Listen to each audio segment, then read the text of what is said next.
you can slowly, mindfully come out of the meditation. Yeah? Always remember, whatever you have trained, developed, stabilize it. The inner awareness, inner peace, inner calmness is the initial mind state that your mind will be in. Then as you stabilize it, that tranquility will arise. The mind that is tranquil and still without thought is your true mind. And it's very easy to be in that state when you have the understanding. Why you want to think? Think also like that, don't think also like that, then why think? Understand? Just let it be. Everything will slow down. If you don't give it any more thought energy, it will slow down. Then enjoy, experience that state. Because that state is like completely cool. Not the very chaotic, hot, mundane, non-stop restless mind. That mind that think a lot, non-stop thinking, heedless, no point. Then the other one you have to remember is, remember every movement, activity, and action you do, your kaya activity, movement, standing, looking forward, turning, moving, even when you want to turn around or do anything, even your blinking of your eye, your facial movement activity. Yeah, when you are relaxed, there's a lot of activity. And all your kaya is in the state of activity and movement. So you just silence your mind. Your mindfulness is with all this movement where you are not thinking. But if you are thinking, you cannot be aware. So always remember. So when you can, everything also maintain awareness, you progress very fast as well. A lot of new people have tried. Some listen to my video, never met me. They also develop it. A very good example is Cindy. She came, I think, the last retreat. She learned on herself. Then she remembered what I mentioned. Moment you wake up, when you become conscious, aware of what? Your body on the bed. Then how you move, how your thought manifests, aware. Most of you are not aware. Wake up, panic, look at the clock, or what time. There's sometimes that Yun Chan go through. Suddenly people on the light, or your alarm ring. Means you hardly aware. When you are aware, that tactile consciousness that trigger, whether alarm or the light or whatever, or even loud sound, you're aware, no need to do anything. Then from there, you look at the mundane mind. Through memory, you will try to find out what that thing is. But when you have awareness, that movement you can see. Then there is no urgency. Then you maintain awareness of the body. Then how you want to come out from it, how your hand move. If you have a blanket or comforter, how your hand move away, and how you move the comforter. When you do, your awareness and all those action is one. Means you are not thinking. Then how you turn, support your bed, then how you arise, and how you sit on the bed, and how you stand. Initially do it a bit slower, never mind. Then how you develop the intention to go to the washroom. Actually, it's the tactile consciousness, the bladder, that gives you the urgency. Then the urgency condition you to go to the washroom. And most people move out of the bed without knowing what is going on. You are hardly aware. Then when you decide to go to the washroom, you don't need to hurry on. No matter how full the bladder is, no need to hurry on. Then you just arise, mindful. When you are mindful, things become different. Then how you walk, bodily movement, activity, how your hand go and open the washroom door, how you push in, and how you move in, and how you answer nature's call, everything away. Then while you doing whatever cures, maintain awareness. So you can be aware most of the time. Initially is at home because you are alone or you are with your family member, no outsider to distract you. So if you do that, I guarantee you will progress. Especially after retreat. After retreat, when you go back to your normal daily activity or daily duty, means you return back to society. If you are still working, you have to go to your office or do your career. If you are already not working, you have to do your duties. As a housewife, you can maintain mindfulness too. Like my wife, she maintain mindfulness. She take care of the breakfast, then of course lunch, dinner, normally we eat outside. But a lot of work in the house, household chores.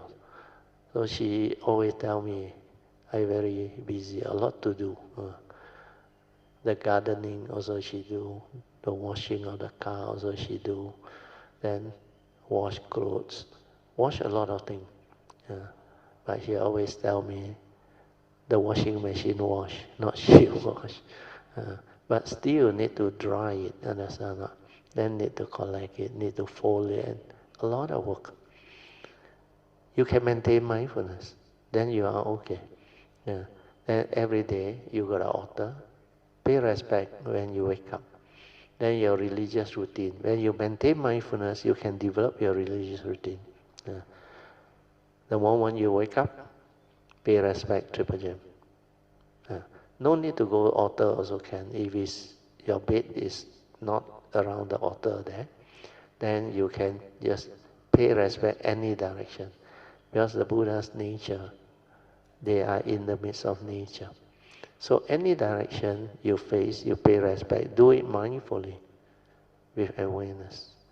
Then all the activity, we choose aware, all action, all movement, and all activity in the present moment. Then learn to be aware. Aware means what? Like morning exercise. The movement and your mind move as one. You can only do that if you don't think. You are not healers. So don't try to multitask. Multitasking is the work of the mundane mind. But when you are aware, you can actually see a lot of things, understand a lot of things. There's a lot of clarity. And you become more efficient. Then after that, you decide to sit for a while. After you answer nature's call, then you sit. Before you sit, you can chant. Arahang Sama Sambuddho Bhagava, all those things, salutation. Then pay your respect. Then you sit. Then you recite the refuges. Buddhang Saranang Gacchami. Then you renew your precepts. Then after that, sit, meditate. You want to do mind spring method also can, radiate metta also can. Initially, 15 to 20 minutes, good enough. Later on, you become more skillful. You can do it for half an hour. Then when you got into the rhythm, you can do it for 45 minutes. Actually, if you lie down, you don't want to do sitting. 45 minutes is very fast. Very fast. And you fully alert. Then after that, you're very fresh. Then like Wai Fan can tell you, you feel energized. That's not tired on. So this is how awareness-based meditation can be developed. Then after that, you from there come out, go about doing your daily cures, duty or whatever, but maintain mindfulness. Then before you leave your house, pay respect Triple Gem, mindfully. Then how you leave your house, maintain mindfulness. If you drive a car, how you going to look for your car key? And also nowadays maybe keyless, alarm or whatever. Feel it. Understand how your hand move and take aware. Don't think, lost in thought. Then when you hold it, your hand, activity aware. Then how you move out, how you wear your shoe aware. I tell you, you do that, stabilize it, your mindfulness becomes fantastic. I remember the year 1988, end of 88. I was doing this daily mindfulness. Within 2 weeks it came. Initially very difficult, split second the thought move away, wander off. But determined to be aware. Every time the mind wanders out, determined, come back. Like Krishnamurti said, the moment you are aware that you are not aware, that means you are aware. Understand? When you are aware that you are heedless, means the awareness is there. So every time you intend to be aware, the awareness is there. So if you do it until this mind listens to you, like you decondition the heedless thinking, then it will come. And when it comes, suddenly you will see.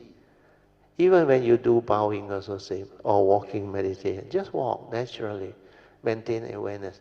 Then when the sati comes, you will know. You bow until body and mind as one, no thought. Walk also same, until body and mind one. Then when the mind enters sati, you can see everything. Just like Brother Wong described.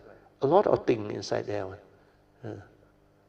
So awareness-based meditation is very powerful and very fantastic. But you must do it. Okay? Promise. Who want to promise? Very good. Sadhu, sadhu. You promise the Buddha, not me. You make sure you don't break the promise. Because my teacher Acharya Yantra did the same. No?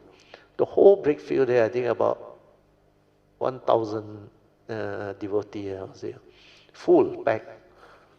Then he said, who want to promise to do the highest meditation, daily mindfulness?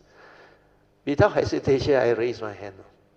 Then I realized there was another guy. Only two of us.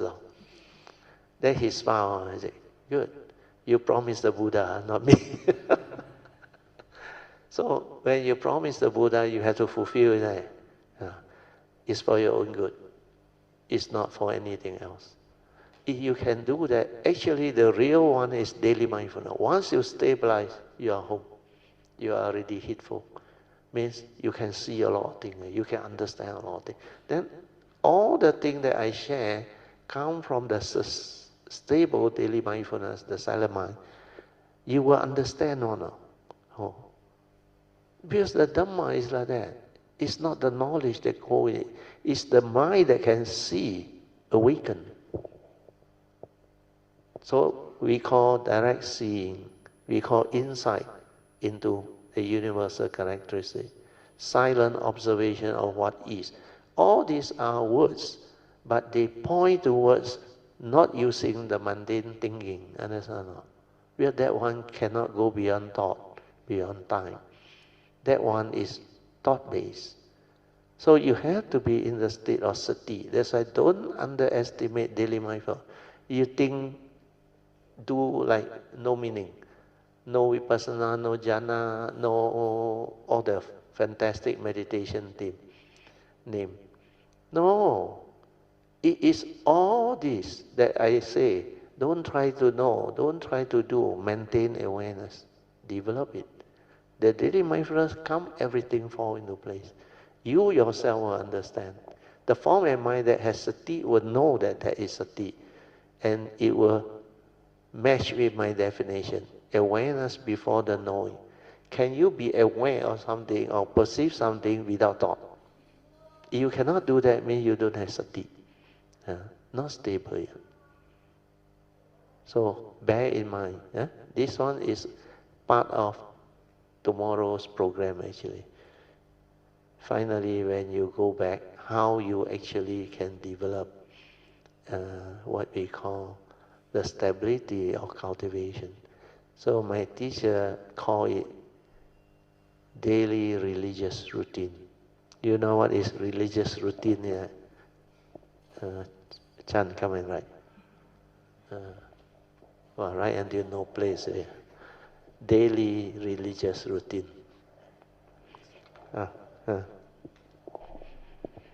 You know what is a religious routine? If you are religious, spiritual, every day you have to do one. Like your daily life, your duty. What do you do throughout the day?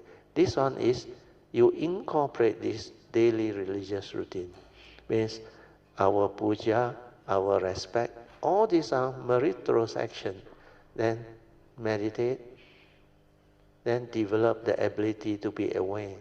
That one, according to the Buddha, he told the king, happiness in the here and the after.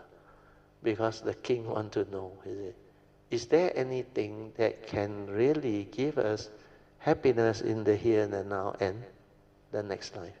The Buddha, yes, heedfulness. Then he gives the analogy, the elephant footprint that holds all of the human footprint. So that one is the one, the analogy that confirms to you that if you develop heedfulness, you will never die. The heedful will not die. Whereas heedlessness is the path to the dead. The heedless are as if dead. So never, never, ever allow yourself to be heedless again. Constantly lost in thought, creating psychological time non-stop. Why can't you be in the timeless? Without thought, you are in the timeless. When you are at the pure awareness and nature, you are in the timeless, understand? Where you don't think. So if you can be in the timeless, which is without thought, that state is tranquility, stillness of mind, clarity, luminous, beautiful. That state of mind also you don't want to find out that this is real or not. Compared to the hot, agitated, mundane thinking, the mundane mind, the mano, the one that create havoc. People call it the monkey mind. You know what is a monkey mind? Sun Wukong, monkey god. You call it god. Oh, now they call Na Zha. Now is the new one, Na Zha, in China. I know that Na Zha also everywhere. Then he very easily angry. So a lot of character has been created. That's why it becomes so popular. But it's still mind-made. Please remember. When you're silent, you can see. You can enjoy the show, no problem. But you are not deceived and deluded by it. That is what understanding life means. Okay? So now we continue. Page 34. Yeah, the second paragraph. Yeah. The Buddha shared Dhammapada verse 2. Oh, this one finished already. Oh, okay. Yeah. Today, Brother Chin Hao texted me something interesting. Later, I will share with you all on my Kalyanamitta's WhatsApp platform. Someone who listened to my YouTube sharing on the topic Heart Sutra Lesson 1 wrote to me. He said he has a Christian background. After listening to this particular sharing of mine, he wrote to thank me. He wrote, "Thank you, Brother Teo. As a layperson with a Christian background, your explanation of the Buddhist teachings brings clarity to me that I can live with better wisdom to mitigate and hopefully end suffering in this earthly existence. Will you all not rejoice with me hearing this? Sadhu, sadhu, sadhu." He has a Christian background and has never met me before. Just by listening to my first Heart Sutra class sharing, he can develop such profound understanding. That is really amazing. Someone totally new to Buddhist teachings can develop such profound understanding so quickly. In this first Heart Sutra class sharing, I expounded the essence of the Buddha's teaching, which is the Four Noble Truths.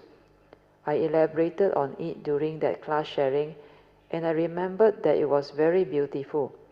Because of that, he was able to develop that clarity of understanding on how to live life. So he had the intention to change for the better based on what he had heard and understood to mitigate and hopefully end suffering. Now he can see the possibility of freeing himself of suffering in this very life. In this context, to mitigate is to lessen suffering so that hopefully the end of all suffering is possible. When you have the true understanding of all these teaching that I have shared, pointing to the whiteboard, all this can be realized. He had not even come to the pure awareness nature cultivation, referring to the whiteboard. Yet it can benefit him so much. He had only heard about the Four Noble Truths, the Heart Sutras preliminary teachings where I mentioned Dhammapada verses 1 and 2.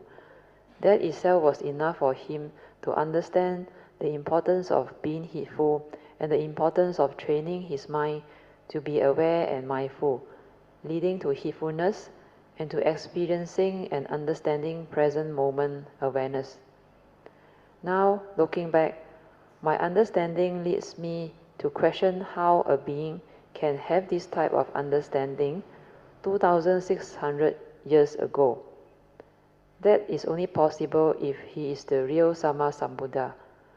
Nobody else in this existence can summarize all of his understanding into just the Four Noble Truths and spin off the whole teaching. That is why in the year 1971, after I read the book What Buddhists Believe, first edition, written by our late Chief Reverend Dr. K. Siridhammananda, I was full of joy. The moment I read the Four Noble Truths in that book, my nature told me that there is no further need to search for the truth. Because of my past cultivation, straight away I understood what that teaching was all about. To me, it is the secret of life, because it explains the complete understanding of life, both the mundane and the supramundane. That is why after that, my nature went all out to develop the cultivation of that teaching without turning back. Later, I followed up by renewing my Bodhisattva vows to continue with the Supreme Vehicle cultivation. In 1989, after my nature connected, all the understanding from my spiritual nature came back to me. Then, everything just fell into place. It was as though it was meant to be. That is why I used to share with you all that in this life, in this segment of my nature's coming, I actually did not do anything. I just accord and flow. Do you understand why I say that? It is because the causes and conditions are already there, and everything is as though pre-planned and set in place by my nature's past cultivation, wisdom, understanding, adhitthana or strong determination, affirmation, and of course the vows. That is why this coming, the conditions and everything else just fell into place. That is why this teaching is very profound and unique. Hopefully in today's sharing, please remember to listen to my nature's teaching again and again to develop the stability of understanding. This new understanding is complete and comprehensive. It will revolutionize a lot of our Kalyanamitta's understanding. Okay, Brother Song, please continue. Sadhu. No sa. Sadhu, sadhu, sadhu. Do you understand this statement or not? This new understanding is complete and comprehensive. It will revolutionize a lot of Kalyanamitta's understanding. But in the early day, a lot of the later teaching cannot come out. That's why with this teaching, your understanding will be revolutionized. And all these things you cannot find in books. A lot of all this that I share. And these are all related to life. Very, very useful to understand life and live life. And all the important pointers that can lead to awakening, they are all there. So you just have to develop the faith and sincerely develop the understanding and cultivate. Very fast you will progress. Okay? Okay, Manya, continue. Brother Song in English translation. When this psychological time arises, the world also arises. When consciousness arises, the world also arises. So, all the Dharma also arises.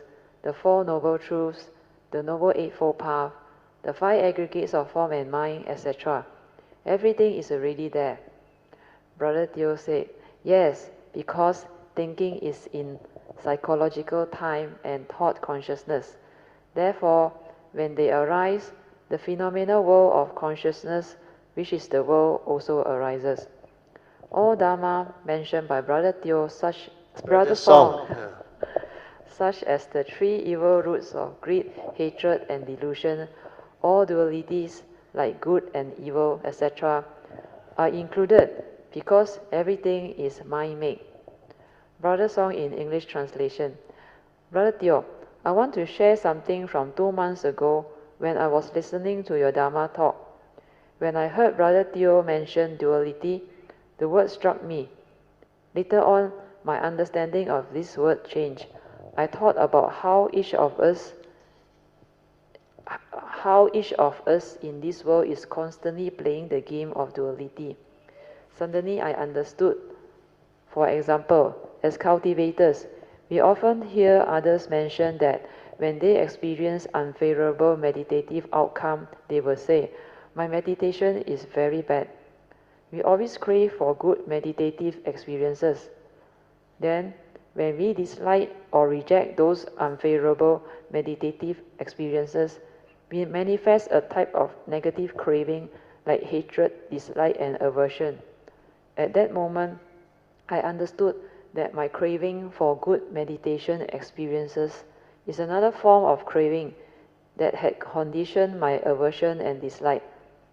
Brother Teo said, yes, the opposite manifests itself. That is why the Buddha also explained this duality teaching in the Theravada tradition. It is similar to the duality teaching of the yin and yang as taught by Lao Tzu. The Buddha described it by saying, Imasmi sati idam hoti, imasmi asati idam nat hoti. Samyutta Nikaya 12.61. Meaning, when this arises, that arises. When this ceases, that ceases. It means that when you create good, obviously whatever that is not good is bad, which is its opposite will manifest. Is that not so? That is why you tend to have good and bad meditation. Meditation is not about clinging on to good meditative experiences or rejecting bad meditative experiences. It is about developing the understanding and the wisdom to awaken. That is why I always say only wisdom can free you. It has nothing to do with this duality created by thought. Thoughts through words, ideology, and concept create duality of the yin and yang to divide. So when you see this duality in your present stage of cultivation, it means you will start to penetrate the Dharma, because this is the beginning. After that, you will see the profound beauty of the Buddha's teaching on duality. When this arises, that arises. It applies to all circumstances in life, because all dualities are the same. Venerable Sis Soo was caught up in the same problem, because he held on to all wholesome mind states. That is why he said that all these defilements are like dust. He thought that the mundane mind in the state of sati is the true mind, and that the mundane mind must be polished until it shines so that no dust can collect. How can you do that? When you cling on to wholesome mind states, whatever that is not wholesome mind states, the opposite, which is defilement, will arise. If it arises, how can you do away with it or try to kill something that you have created? You cannot, because they are a pair. You must go beyond or transcend duality to make them both cease. That is, when you do not create one side, the opposite cannot arise, because the moment this arises, that arises. That is why the Buddha said, Imas min sati idam hoti. And then he said, Imas min asati idam na hoti. Meaning, you must cease both by not creating duality. You must transcend all duality. In the opening statement of the Buddha's first sermon, as recorded in the Dhammacakkappavattana Sutta, the Buddha said that we should avoid the two extremes of self-mortification and sensual indulgence. These are dualities. So, how do you avoid them? The first way is through the normal teaching to avoid all evil and do good. This is thought-based. The second way is to transcend duality. When you can transcend duality, you can also avoid the two extremes. But how do you transcend duality? The Buddha said, Imas min sati idam hoti, meaning when this arises, that the other aspect of the duality will also arise, because whatever that is not this is the opposite of what you have created. That is why it is called a duality. Then the Buddha continued, Imas min asati idam na. Imas min asati idam na hoti. Imas min asati idam na hoti. Meaning, when this ceases, that ceases. So, your solution is to develop the wisdom to realize that they are duality created by thoughts, hence not a reality. This is created by the mundane mind based on conventional truth. So, if they believe in those dualities created by thoughts, you will hold on to the good and try to avoid or push away the negative, which is bad. Then, what will happen to you? You will be forever chasing and fighting duality, both of which will lead to suffering, as both are cravings, positive and negative. That is why I say, any good states and experiences, especially pleasure, are also a prelude to suffering. Why? Because you will cling on to them through memory. You may think that this experience is very nice, good and special, and you want it to be repeated in the future. So we archive it. But when you cannot get what you want, you will be afflicted. That is why it is a prelude to suffering. Suffering will arise when you hold on to all good mind states, the positive, the wholesome, and other pleasurable and amazing states that you crave, not realizing that if you do that, the opposite will surface and you will be caught. That is why when you cannot get what you want, and when things do not go your way, suffering will be the result. That is the first noble truth's seventh reality. Seventh reality. Therefore, understand that all this is to free you after you have developed this wisdom, the wisdom to transcend duality, meaning not to crave, cling and create. That is the reason why I used to share with all of you the importance of understanding why there is no right and no wrong. You remember old monk Guangxing Lao Master Guangxing? His famous verse is what? 对也接受，不对也接受. So to him, no right, no wrong. These are the reality. You have to accept. Well, based on convention, people interpret it as right, and some interpret it as wrong. So, right according to who? Wrong according to who? It's relative. It's not an absolute convention. So, because it's relative, it is created by the thought. It's a duality, actually. So when you understand right and wrong is a duality, then why you want to play that game? You know, during the early days, there was, I think, Brother Song's friend. What's her name? Choi Polai. Polai, not Polam, Polai. Polai. I think Song and her colleague, I think, then he asked Song free for dinner. Song said, no, I'm attending Dhamma class. Huh? Dhamma class? He said, I also want to join. Then she came. That lesson, after that, he come and talk to me. He wait for everybody to go home, almost midnight. Left with Song and her and me. Then he asked me, he said, Brother Teo, your teaching is very profound, is it? Very beautiful, is it? Then she told me the story, because the Four Noble Truths explains so clearly how suffering arises. He said, the mother deluded, create a lot of this type of sankhara, and every time entangle and suffer. So he tried to explain to the mother, you are playing the game of suffering, he said. 玩痛苦的游戏啊。You know what is 痛苦的游戏? You use the mundane mind and every day play game. You are playing the game of suffering. Is that what you want? Because everything also got right and wrong, the mother. You shouldn't do this, you should do that.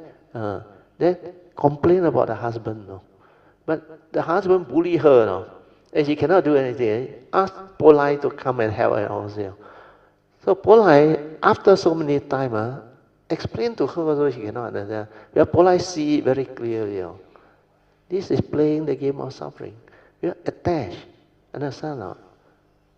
Want the husband to change, but cannot do anything because the husband very authoritative, very aggressive, very garang. Then every time, the daughter is the best. Soft-hearted and always come back. So that sharing was very good. Then he said, this teaching is very beautiful. She actually is, I think, she also teach something. What was it?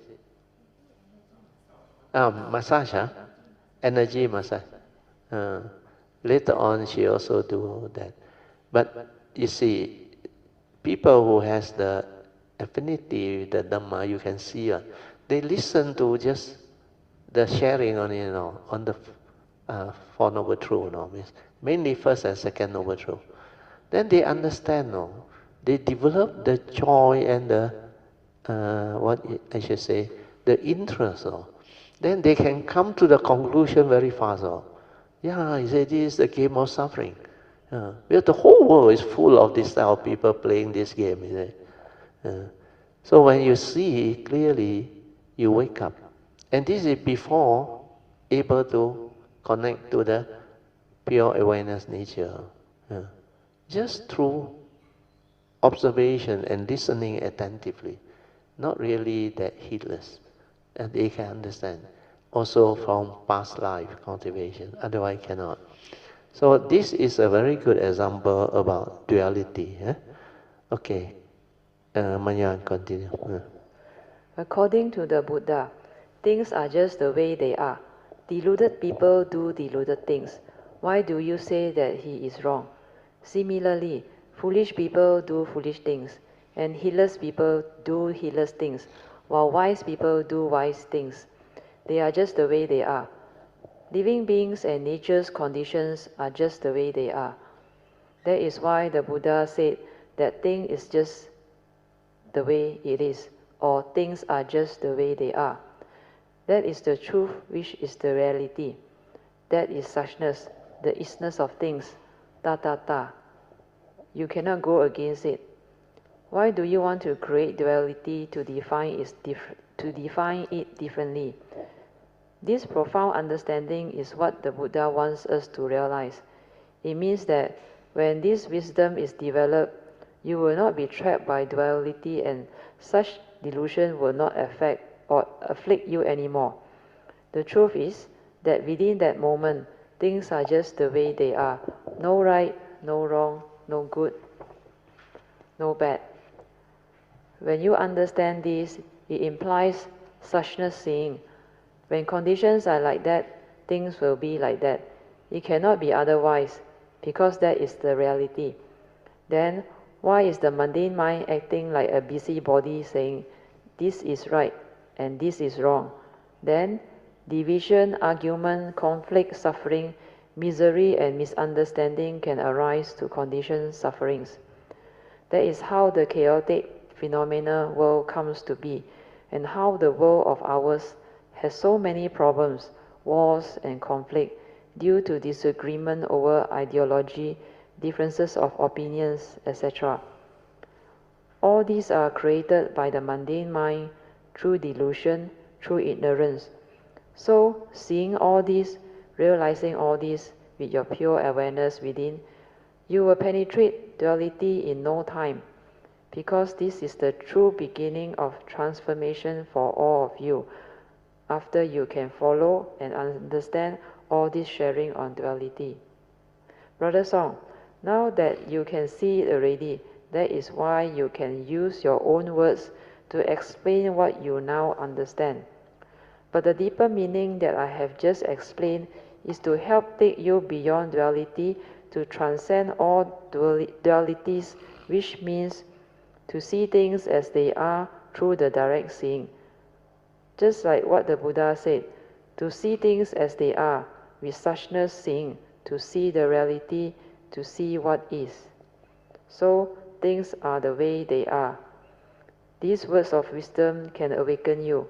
Once awakened, all this duality will have no more meaning. In the first place, who created them? The deluded and foolish ones. But we must also understand we live in a conditioned world where dualities exist. As I have always explained, duality exists within the conditioned world, the existential world, and you cannot avoid duality while here because that is for living. You cannot simply quote the Dharma and say that we must transcend duality because there is no right, no wrong. Then you will argue with people. That is still a one-sided understanding. That is why we have the 3 types of seeing as stated in the Mahayana teaching. Can you remember them? The 3 levels of seeing. First level, kan san si san, seeing mountain as mountain. This is mundane seeing. Second level, kan san bu si san, seeing mountain as not mountain. This is supra-mundane seeing. Third level, kan san yu si san, seeing mountain as mountain again. This is suchness seeing. Why? When the enlightened one comes and says there is no mountain, you will agree and say yes, there is no mountain. That is to say, kan san bu si san is true supra-mundane. Better let me pronounce. Kan san bu si san, not sun. Kan san, not the sun. Kan san bu si san. Is true supra-mundane seeing, and he is also right. When the enlightened one comes and says that through his mundane seeing, okay, kan san si san.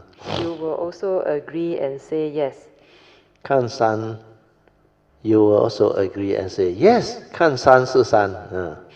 And you become different because you have transcended duality through your wisdom. That is why this suchness seeing is without duality. No right, no wrong, through seeing things as they are. That is the real awakening, the real wisdom. Okay? Very good. You brought up some very good conditions for all this to be explained again. Brother Teo continue. Hey, Brother Song. Brother Song, sorry.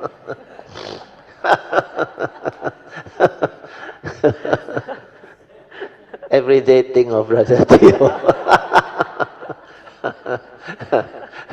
Okay, don't worry. Go. Brother Song said, Later, I developed my meditative understanding to realize that if we do not develop awareness, when we live our daily lives, we will be caught in duality and we cannot get out of it. I realize these are our deluded habitual tendencies. Yes, very true. Repeated again and again. And this is the reason why we are all caught in it. So go through this, wake up, understand? Read on, Manya. To my understanding, if we wish to come out of it, we need a very stable mindfulness base. Stabilizing this mindfulness to develop the wisdom is most important. Then only can we develop acceptance through wisdom. Acceptance must come first before we can act following the Dharma way. Yes, very good. By applying the Noble Eightfold Path to resolve all things amicably. Act according to the Noble Eightfold Path as taught by the Buddha to end all our suffering. This is the fourth noble truth. Brother Teo said, yes, acceptance through wisdom after understanding the truth and the reality through seeing things as they are is crucial. To do that, we must understand the Buddha's teaching. You must develop the deeper understanding of what the Buddha actually meant when he said that you must learn to see things as they are, vijnana dasana, the direct knowledge of vision of the reality, meaning tathata or suchness seeing. When you can see things as they are, it means you can understand this stanza. Whatever arises, there are causes and conditions behind. So now, can you penetrate this stanza? Whatever arises, there are causes and conditions. Means what? The nature's law that governs life and existence, all already set. The causes and conditions already set. The movement will be that direction. That is the reality. That's why it's suchness. That is the teaching, understand? Because ours is a conditioned world. Everything arises and manifests based on the law of dependent originating, condition arising, causal phenomena. Not so real. It's a phenomenal world. Mind make our day. Consciousness. Come and go. Come and go. Arise and pass away. Like the cinema show. But you get excited over the thing because they can animate until so real. Like the great magician, the illusionist. Create illusion for you to see. You're somewhat excited. And go in and join the fun. Play the game of suffering. That is real delusion, understand? Avijja. You know what is avijja? No? Ignorant of the truth, ignorant of the Dhamma teaching. So Dhamma is very important. When you understand Dhamma, you understand life. Then you can live life. Otherwise, you entangle yourself. The Hokkien say, every now and then, long pia. You know what is long pia? No? Zhong back. You harm yourself, you hurt yourself, understand? For nothing. Because you hit the law and thought, then suddenly hit the wall or drop into the drain. Because you preoccupy your thought process. And this is illusion. And yet you think it's real, no? Ayo, my problem, no? I have to resolve it, no? Then what you do? You hold on to that so-called problem in your thought. It's like the red hot thing. When you hold, it burns you away, torment you in there. But physically, you can feel, you dare not hold on. The moment you touch it, you will let go. But at the thought level, you grasp until song. Understand? Of course, in between, you bosong. And the foolish thing is very clear. If this is your problem, burning you, tormenting you, causing you suffering and misery, sometimes fear, phobia, sorrow, lamentation, what must you do? Not to say let go. If you don't have the wisdom, you cannot let go. Put it down first, understand? Don't hold, understand? Put it down first. Because you are deluded, you cannot let go. Who let go? The person who don't have the wisdom want to let go. The thought tell you, let go, don't hold. The thought, definitely, because he don't have wisdom, he let go. That's why I say, if you hear people saying this, mean they don't understand. Because who let go? If you attach, only you need to let go. If you have wisdom and you don't attach, is there a need to let go? I can accept things as they are. I can see things as they are. No more delusion. How can I go and hold and practice letting go? You see the fallacy or not? You don't have to. Only deluded one have to practice letting go. Because they don't know the danger of holding. So when I explain to you now, you can see. Because physically, it burns you, it torments you. So you put it down first. But it doesn't mean that your problem is gone, no. Because this is still haunting you, no. First Noble Truth reality. And then you put it down means you don't hold. Don't hold means you don't attach, you don't cling. Then you are not in the negative state of mind, understand not? You are not complaining, you are not reacting, you are not creating all the wrong thought to trigger off your suffering. So when you put it down, it no longer burn you, torment you, means you have clarity of mind to look at the thing. Then you ask yourself, what happened? Trace the origination factor. Like the Buddha said, because that thing you perceive with negativity, you create your own fear, your own worry, and you say, this is my problem. Then you want to solve that problem. To solve that problem, basing on your ignorance and delusion, you cannot solve. Understand? You will continue to worry and hold. That's why it keep on coming to haunt you, the thought. When you have financial problem, health problem, relationship problem, first Noble Truth reality problem, you cannot be in a state of peace or no. That thought keep on haunting you or no. Especially financial problem. No? You worry a lot or no. Then sometimes cannot sleep. No? Then panic attack, fear, worry, anxiety. So this will haunt you. But if you put it down, then you observe, then you ask yourself, what actually happened? Then you have the Dhamma, then you will trace the origination factor, realizing that you have clinged onto the five aggregate of form and mind. Understand now? One of them. And this five aggregate, the most powerful one is a Sankara. Understand now? But that fellow is a magician. Vijnana is a magician, but the content itself is the one that creates wrong thought, understand? With the evil. Then you realize you attach to what you hear, what you see, or what you recollect through these three senses. No, you cannot accept what happened. Then you react to it.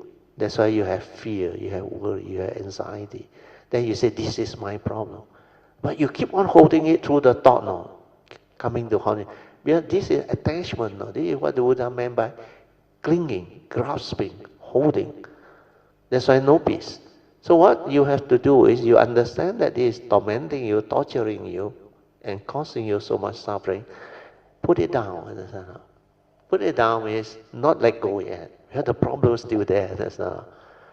Then ask yourself, how can I resolve this amicably?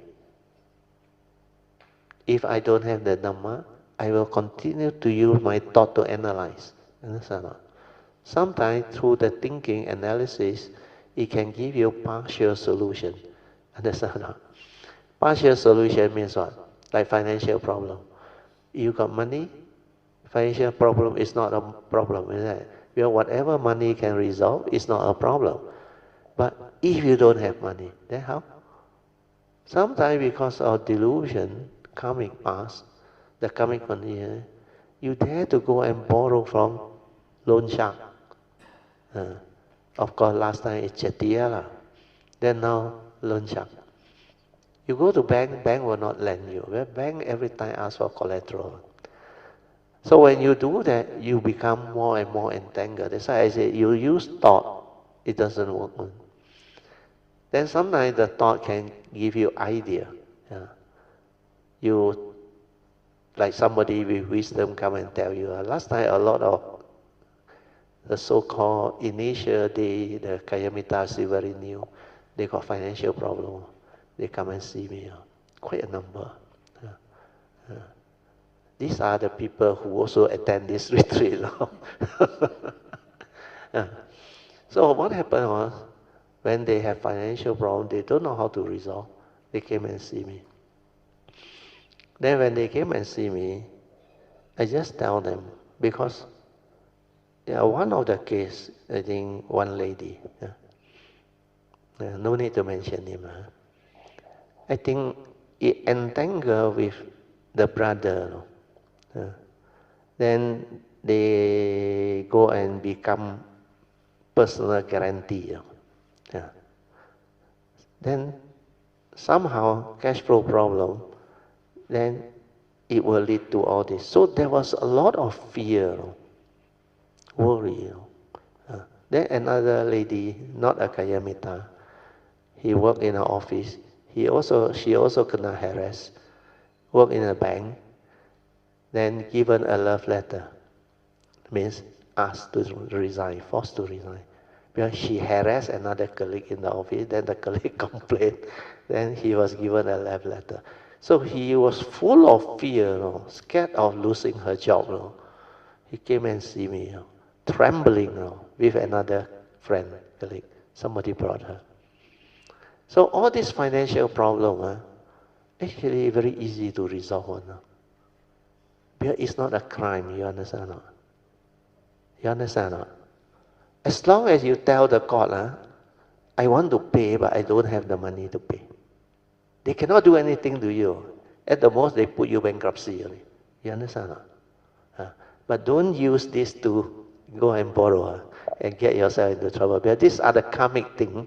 You have to pay. Finally, you have to pay. So when I told her that, then I say you can go to industrial court and file a complaint.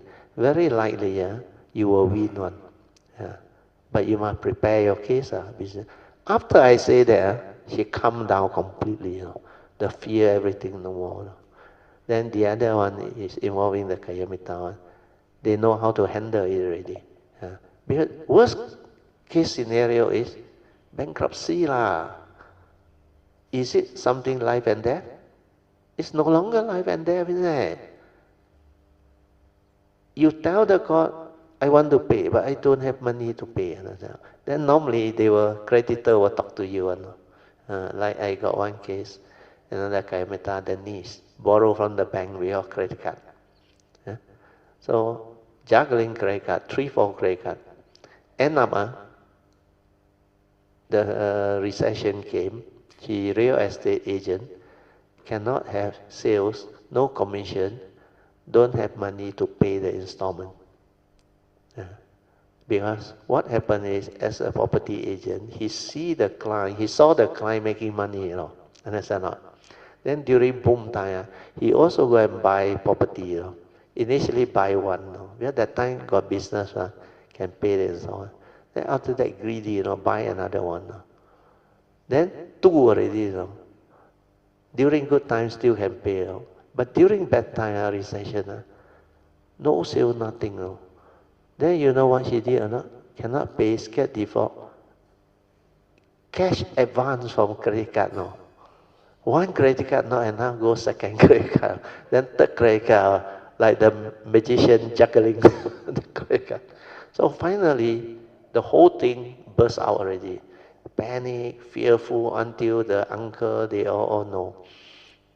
Then they corner her. And she been a good person, relative got problem, or he wants to help. Because last time when he was young, he got no money to go overseas to study. 1 or 2 of the uncle helped him to get some initial money to go. That's why he got gratitude. So he went and helped. But he's an accountant now. He's very smart. He said, okay, I help you. You make sure you don't repeat this nonsense again. The niece, of course, said yes. Then he went with her to the bank. He said, she got no money. She's going to default. You want to file bankruptcy? Go ahead. Then after that, the manager said, then why you come and see me? Well, I am the uncle. I want to help her resolve this. But I need to talk to you, he said. Can you agree or not? Waive all the interest. Then the principal, 50% haircut. The bank look at him. Cannot lah, management won't agree. He told the manager, I'm an accountant now. It's better to collect back half without the interest than to write off and become bad debt now. The manager heard this. Okay, I try. Bring up to management. Management quickly agree, but must be settled in cash. He said, no problem. Agree, give letter, cash. That's how he settled. And it can be done. So financial problem actually is no issue. But you borrow loan shark, don't come and see me. Loan shark don't talk to you about bankruptcy. They got their own law. And the way they charge you interest also, they got their own rules. It's not the standard bank one. So that one, you borrow 10,000. Every day can snowball. They tell you the interest. Sometimes it's by day one. Sometimes it's by month, not by year. They may tell you, okay, 8% can. But you didn't read properly, you need the money. Actually, it's by month. Then when you default, there's a clause on.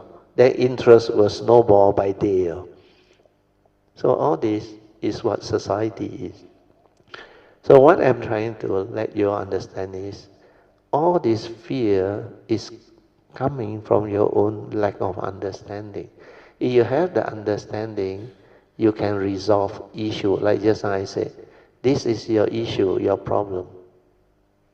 You put down, no longer burning you, then resolve it amicably. That's why this Kayamita friend, very close friend, family friend, he is an accountant, he know he can do it. That's why he helped her resolve it. And she was very grateful after that. After that, he tell her, you are a real estate agent, you better sell off your property.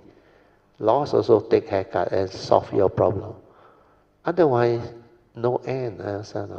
You don't go and tell me, wait till the market recover, only I sell. By then, your installment all will snowball again. Then the bank will have another round after you.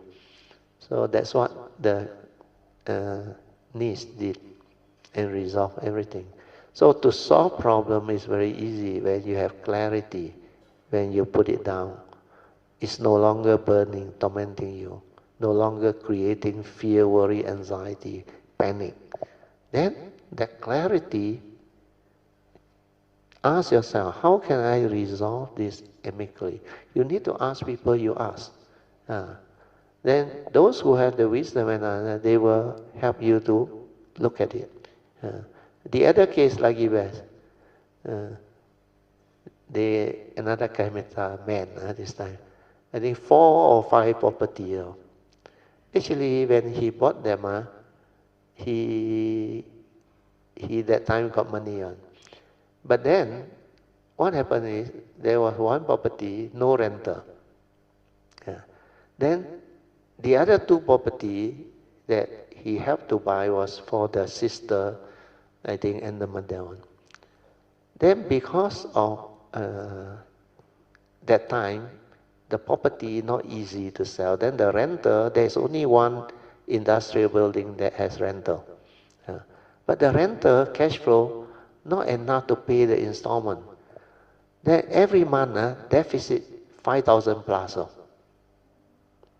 Installment deficit 5,000 plus. No rental and all those things. So he worried until he cannot settle down. Then I see him come to the class, full of worry, not able to focus, concentrate, like a lot of problem. Then I asked one of the other Kayamita that is very close to him. He said he got problem. Then not long, I think that Kayamita told him, I said, ask him to come and see me. Then he came and see me. Then he list out all his problems. Then I look at it. I say, no problem. I say, your industrial lot, rental very low, but you sell that one, you get almost 1 million, no? Then at first he tell me what, no? He said, not easy to sell now, brother. I say, please lah, if you don't put in the effort, how to sell? He said, now cannot sell. Agent tell me cannot sell. Then I say, change the agent lah. If the agent cannot sell, because there are agents who can, then tell the agent, I really want to sell. So finally he got an agent with the offer, not that close to what he want, but they try to haggle 50,000, another lower it by another 50,000. So not 1 million, but 950. Good enough, isn't it? Good enough or not? Once he sell that one, full cash flow come in. No, I say even if he agree to buy, that 10% is how much? Yeah, 95,000 isn't it? Every month 5,000 plus. Let's say 6,000 deficit. It can last you 15 to 16 months already, understand or not? Then you can sleep already, actually I could, understand or not? Oh, that's why finally sell. Then surplus cash flow, pay off the sister's house, no more like installment or something. Then he very happy. After that, no more worry. Then after that, came and thanked me. I said, but you now very good. He said, now I got another property, but joint venture with the lawyer and tangle and all those things. He said, if I sell that one, I financial freedom, I can retire. I said, work on it lah. Then finally really happened, but karmic obstruction, a lot of karmic obstruction, and he himself know. That lawyer not easy to deal, corporate lawyer. So these are real life examples that can be resolved. Okay? Okay. Then we continue. This stanza has deep meaning. It means that this is the reality because conditions are already set. And if you do not accept what happens, it means you want things your way, which is not nature's way. Then you suffer because these are nature's conditions. When the causes and conditions are already established, the reality has to be such, not otherwise, not according to what you want, not according to one's individual craving and preference, because these are nature's conditions. It implies that reality is, suchness and truth are. This is the isness of things. It is not your truth or not, and not my truth, because these are the individual's relative truths. Similarly, a situation is neither good nor bad because it is the reality. Things are just the way they are, and they have to be such. The same goes with this saying of mine. Living beings are just the way they are, and the world is the world. Do remember all these words of wisdom, because they all point towards suchness. It is because we live in a conditioned world. So when conditions are like that, things will be like that. That is the reality, and the present moment is the only reality in life. But this present moment is so transient. Split second, it is dead and gone. That is why understanding this present moment awareness is very important. If you are not aware and you are lost in thoughts, how can you understand what is going on in life and what is happening within the moment? How can you know who you are, what life is, what existence is, and what truth is? All these teachings of Dharma are to awaken you to the present moment awareness, which is sati or mindfulness. With sati developed, all these will fall in place. Then your nature will become very different. Once you have that awakening, as I have explained earlier on, the phenomenal world of consciousness and form will collapse in front of you. That means the phenomenal world of consciousness and form will have no power over you because You have understood that perception of form is consciousness, only mental consciousness, no reality, whereas is non-perception is wisdom. When you are here with the pure awareness nature, you do not perceive anything, because that is the true mind, the silent mind with no thought, nothing, no duality. So how can it perceive? That is why pure awareness or pure perception is to see things as they are, because things are just the way they are. Suchness cannot be otherwise. This is how you can come to a great awakening. Your whole nature just awakens as if there is a sudden explosion of understanding. That is why I said that the phenomenal world of consciousness and form will collapse in front of you. They will have no more power over you, because you have understood that these manifestations are all projected from the mundane mind as consciousness. Hence there is no reality. It is similar to the blank white screen. When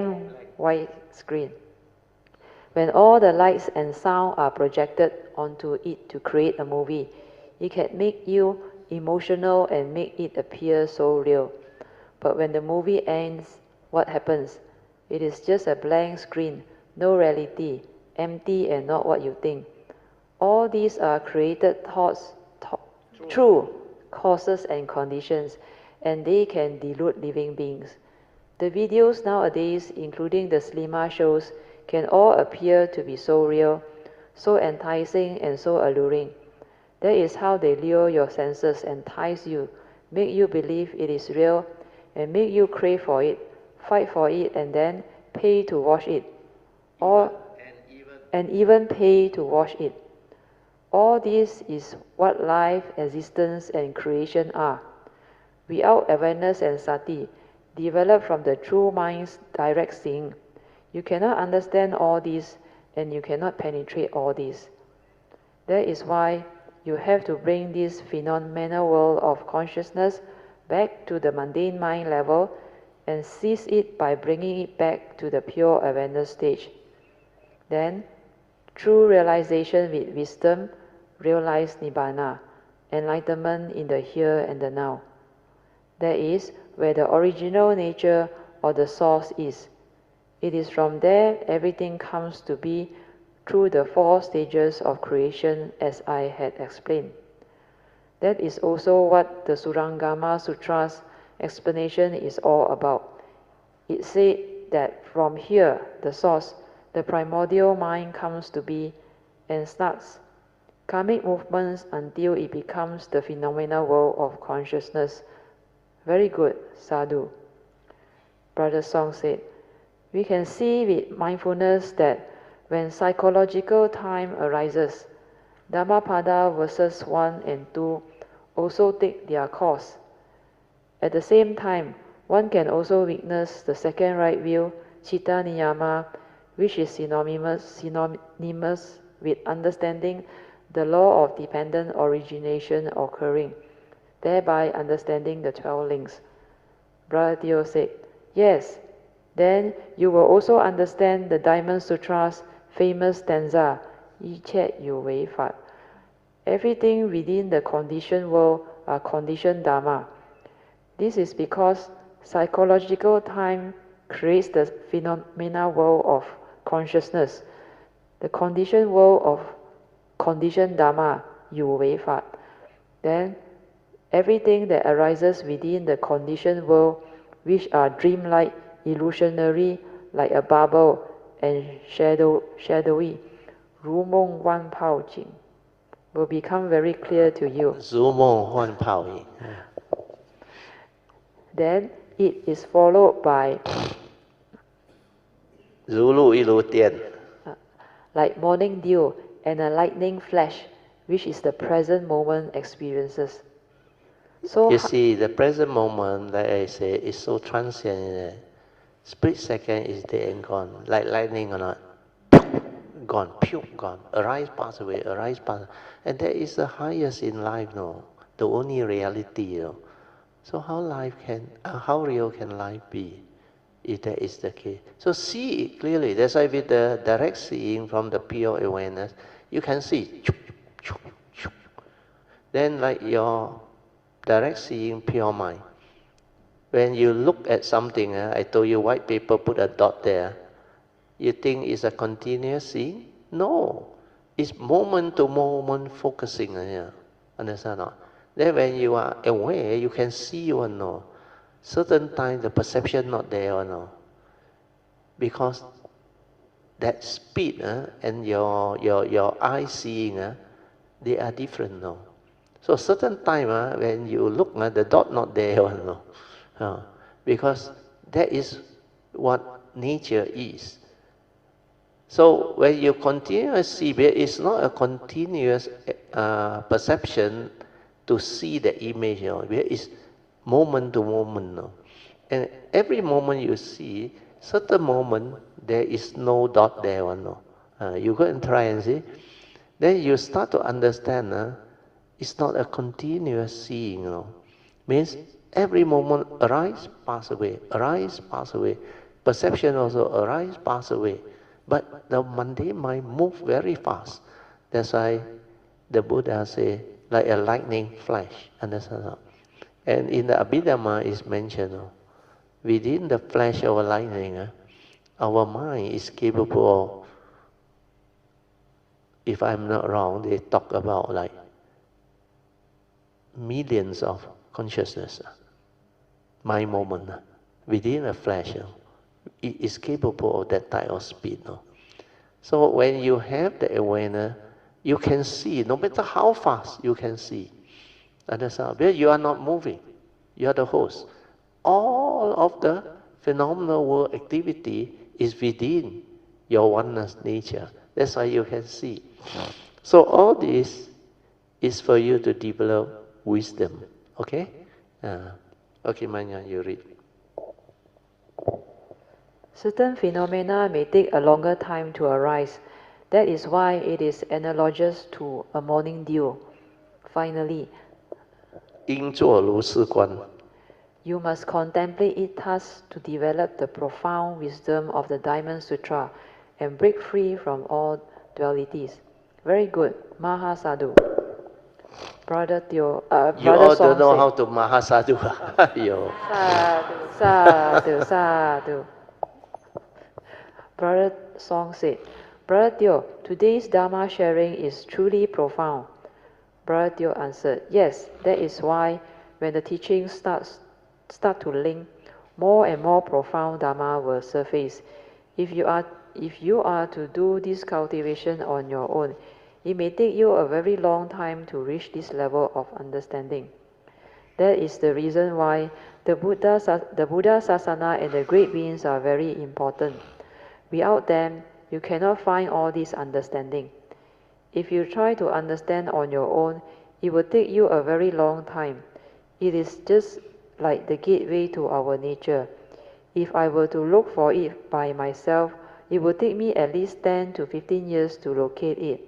After that, to go through this nature's transformation, to develop all this understanding, it definitely cannot be achieved in just this lifetime.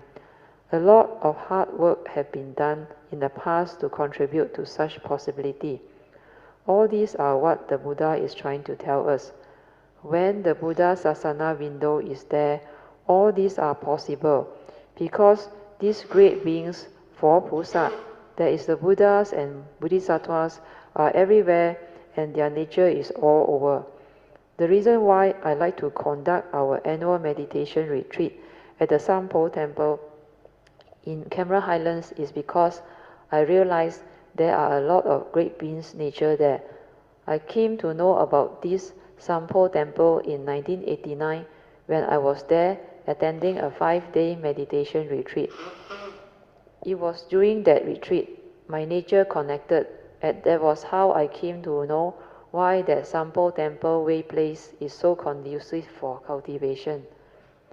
That is the reason why I told Brother Sui An back then that it will be the best place to conduct our annual meditation retreat. Finally, we managed to get the temple committee to allow us to have our annual retreat there despite the fact that we do not have any Buddhist organization representing us at that time. We borrowed SJBA because at that time Brother Sui An was there together with Brother Chim. We should thank them for that. All this evolved through causes and conditions, and it has manifested and grown to what we have become today.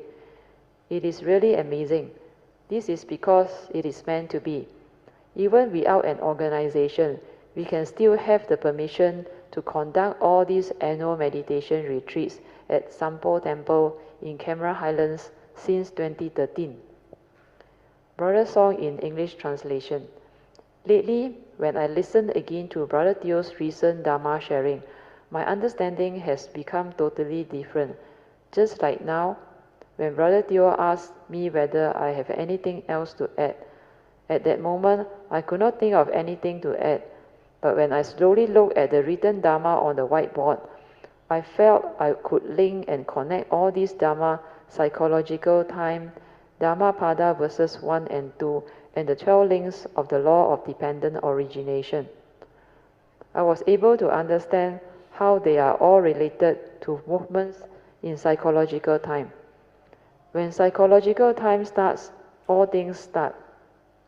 Brother Teo answered, that is why I always share with you that all of the teachings are interconnected.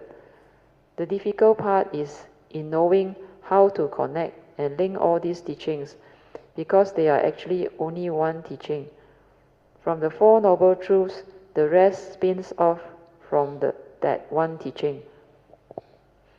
When you have the understanding that the whole teaching and all Dharma are interconnected, you will be amazed that the whole teaching is so very beautiful. That is the marvel of the Buddha Dharma, because it is the truth. It points towards the reality, to its suchness nature. It is related to life. That is why this Dharma is a living Dharma. It can be realized and experienced as a living reality. To have the ability to present and explain all this understanding is not easy, and yet we are able to do so. 20 years ago, in December 2004, Sister Yun Chan, who is one of our pioneer Kalyanamitas, requested that I come out and share the Dharma. I remember that in December of 2004, the deadliest tsunami in history occurred. It created havoc and caused immense destruction and death in 14 countries in Southeast Asia.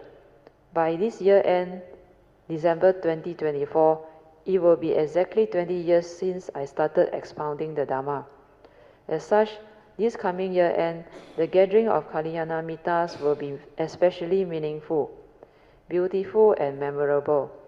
It will mark the 20th anniversary of my nature coming out to share the Dharma with the world.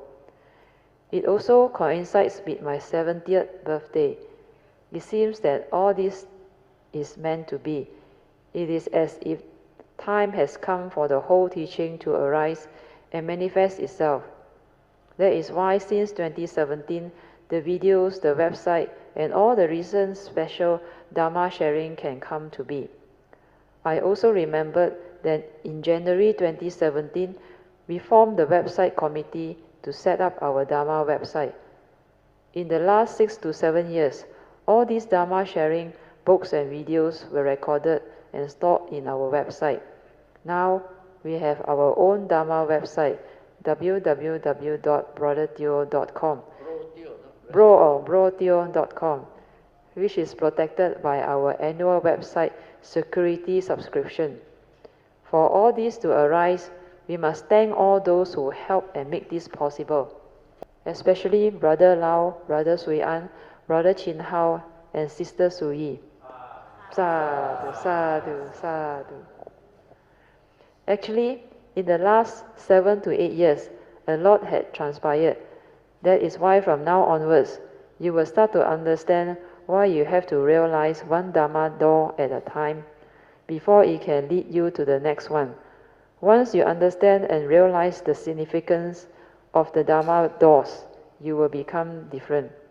It is as though the wisdom key opens that first Dharma door.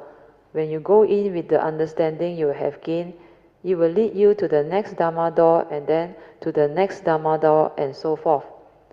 When you come to understand that the whole teaching is all connected, it means you already have the master key to open all the Dharma doors. All the Dharma understanding is actually one. It is the entire Dharma teaching of the supreme vehicle in the Mahayana Buddhist tradition.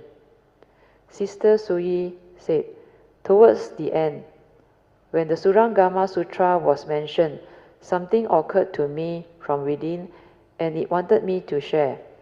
From the source, everything arises and we become.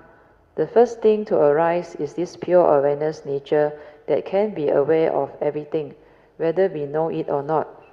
And then, the form and mind give us our senses through our physical body as well as the thinking faculty through our mundane mind. From the mundane mind, we create the world, the phenomenal world of consciousness as we know it, as our apparent reality. So I want to share that we think that is the only reality that every one of us agrees with. But this is not always the case. That was a very common misconception that I had all this while. To make that clearer, I will give you an example. If there is a phenomenon of sound, we are either conscious or aware of it. But when we want to try to cognize it and remember what has transpired, we use our ear and then we start to label with our memory. This is a good sound, a bad sound, or a loud sound. It is bad for health, etc. We start to create that conscious experience as our present moment experience, and we label it as our reality. So now, think back to the Surangama Sutra teaching on the mind. For example, we all understand that someone that is deaf cannot hear. So, whilst the people that can hear that sound will say that it is a good sound, it is good for health, etc., there are others who may argue that it is a bad sound, it is bad for health, etc. For the person who cannot hear, his world does not have sound, and so there is no such thing as good sound or bad sound. His reality is very different from other people's reality. Actually, each of them has their own version of their own apparent reality. That is why this apparent reality is unreal. What we know as our life, the so-called highest in life, is unreal.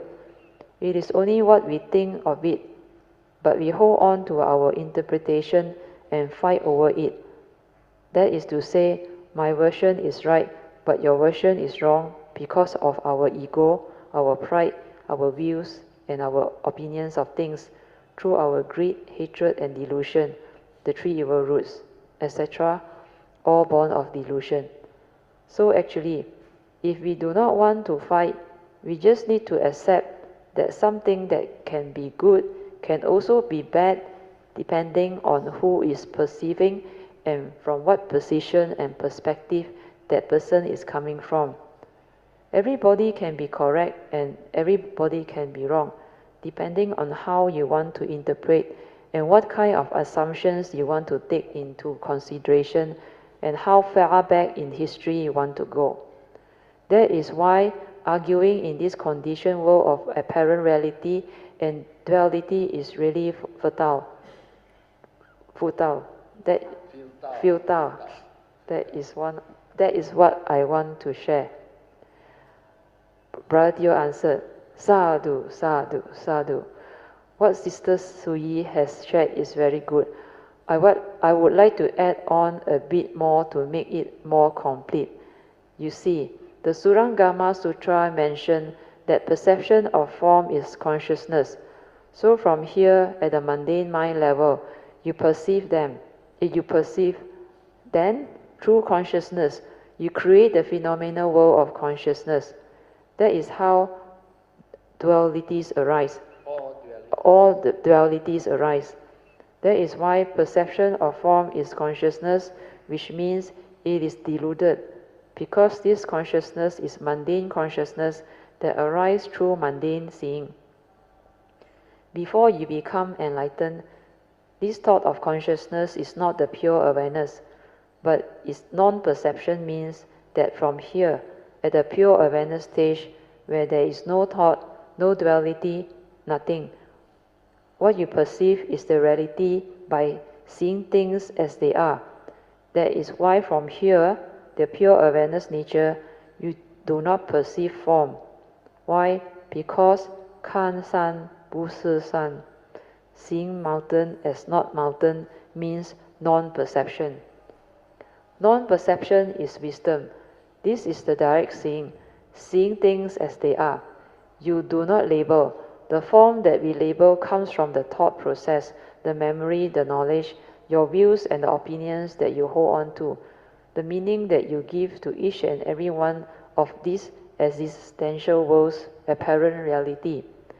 That is why Sister Soo Yee said, all the various versions of truth, of realities that living beings perceive are conventional truths, not ultimate truth.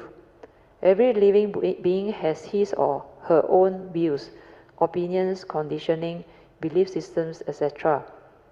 So, how can you expect the world to come to a consensus and develop peace? That is why all discussions on world peace usually end up in wars, in more conflicts, more disharmony and argument. In fact, a lot are due to the evil root of hatred and anger. If you look at the Middle East wars and all the other conflicts that arise within our planet, they arise because of the evil roots of having a lot of hatred, a lot of anger, a lot of greed, selfishness and delusion to seek power and authority. All these are evil roots that manifest in the chaotic phenomenal world of consciousness. But living beings still grasp, cling, fight unceasingly, doing a lot of silly things. This is what delusion is. According to the Diamond Sutra, all these are illusions with no reality. Diamond Sutra, 一切有为法. Everything within the conditioned world are conditioned dharma. 如梦幻泡影. Everything that arises within the conditioned world are dreamlike, illusionary, like a bubble and shadowy, and hence there is no reality. 如露亦如电. Like a morning dew and a lightning flash, how real can it be? 应作如是观. You must contemplate thus to develop the profound wisdom of the Diamond Sutra's teaching and break free from all dualities and delusion. The above implies this is an illusory world. That is why the illusory phenomenal world of consciousness and form are not real, because perception of form is consciousness and hence illusory. This phenomenal world of consciousness is like a magician creating all the illusion for you to see, yet you still believe in it. That is why you must develop awareness and go back to this pure awareness nature to see with direct seeing where you do not perceive, to enable you to see things as they are. This means no more duality, no more right and wrong, no more your views, my views, and other people's views. This is because reality is, truth is. It is suchness. Reality is without words, not your truth, not my truth, not other people's truth. All these are our views and opinions of what the world is, but the Dharma is still the only reality. That is why these Dhammapada verses are evergreen. They never become obsolete. This is where the difference lies between the living Dharma and the mundane or knowledge-based Dharma that the world has created through the phenomenal world of consciousness and the thought process. That is why thought-based approach is always knowledge-based. So, thought-based seeing cannot see things as they are and cannot awaken because there is no wisdom. That is why all thought-based doing and learning cannot genuinely develop wisdom.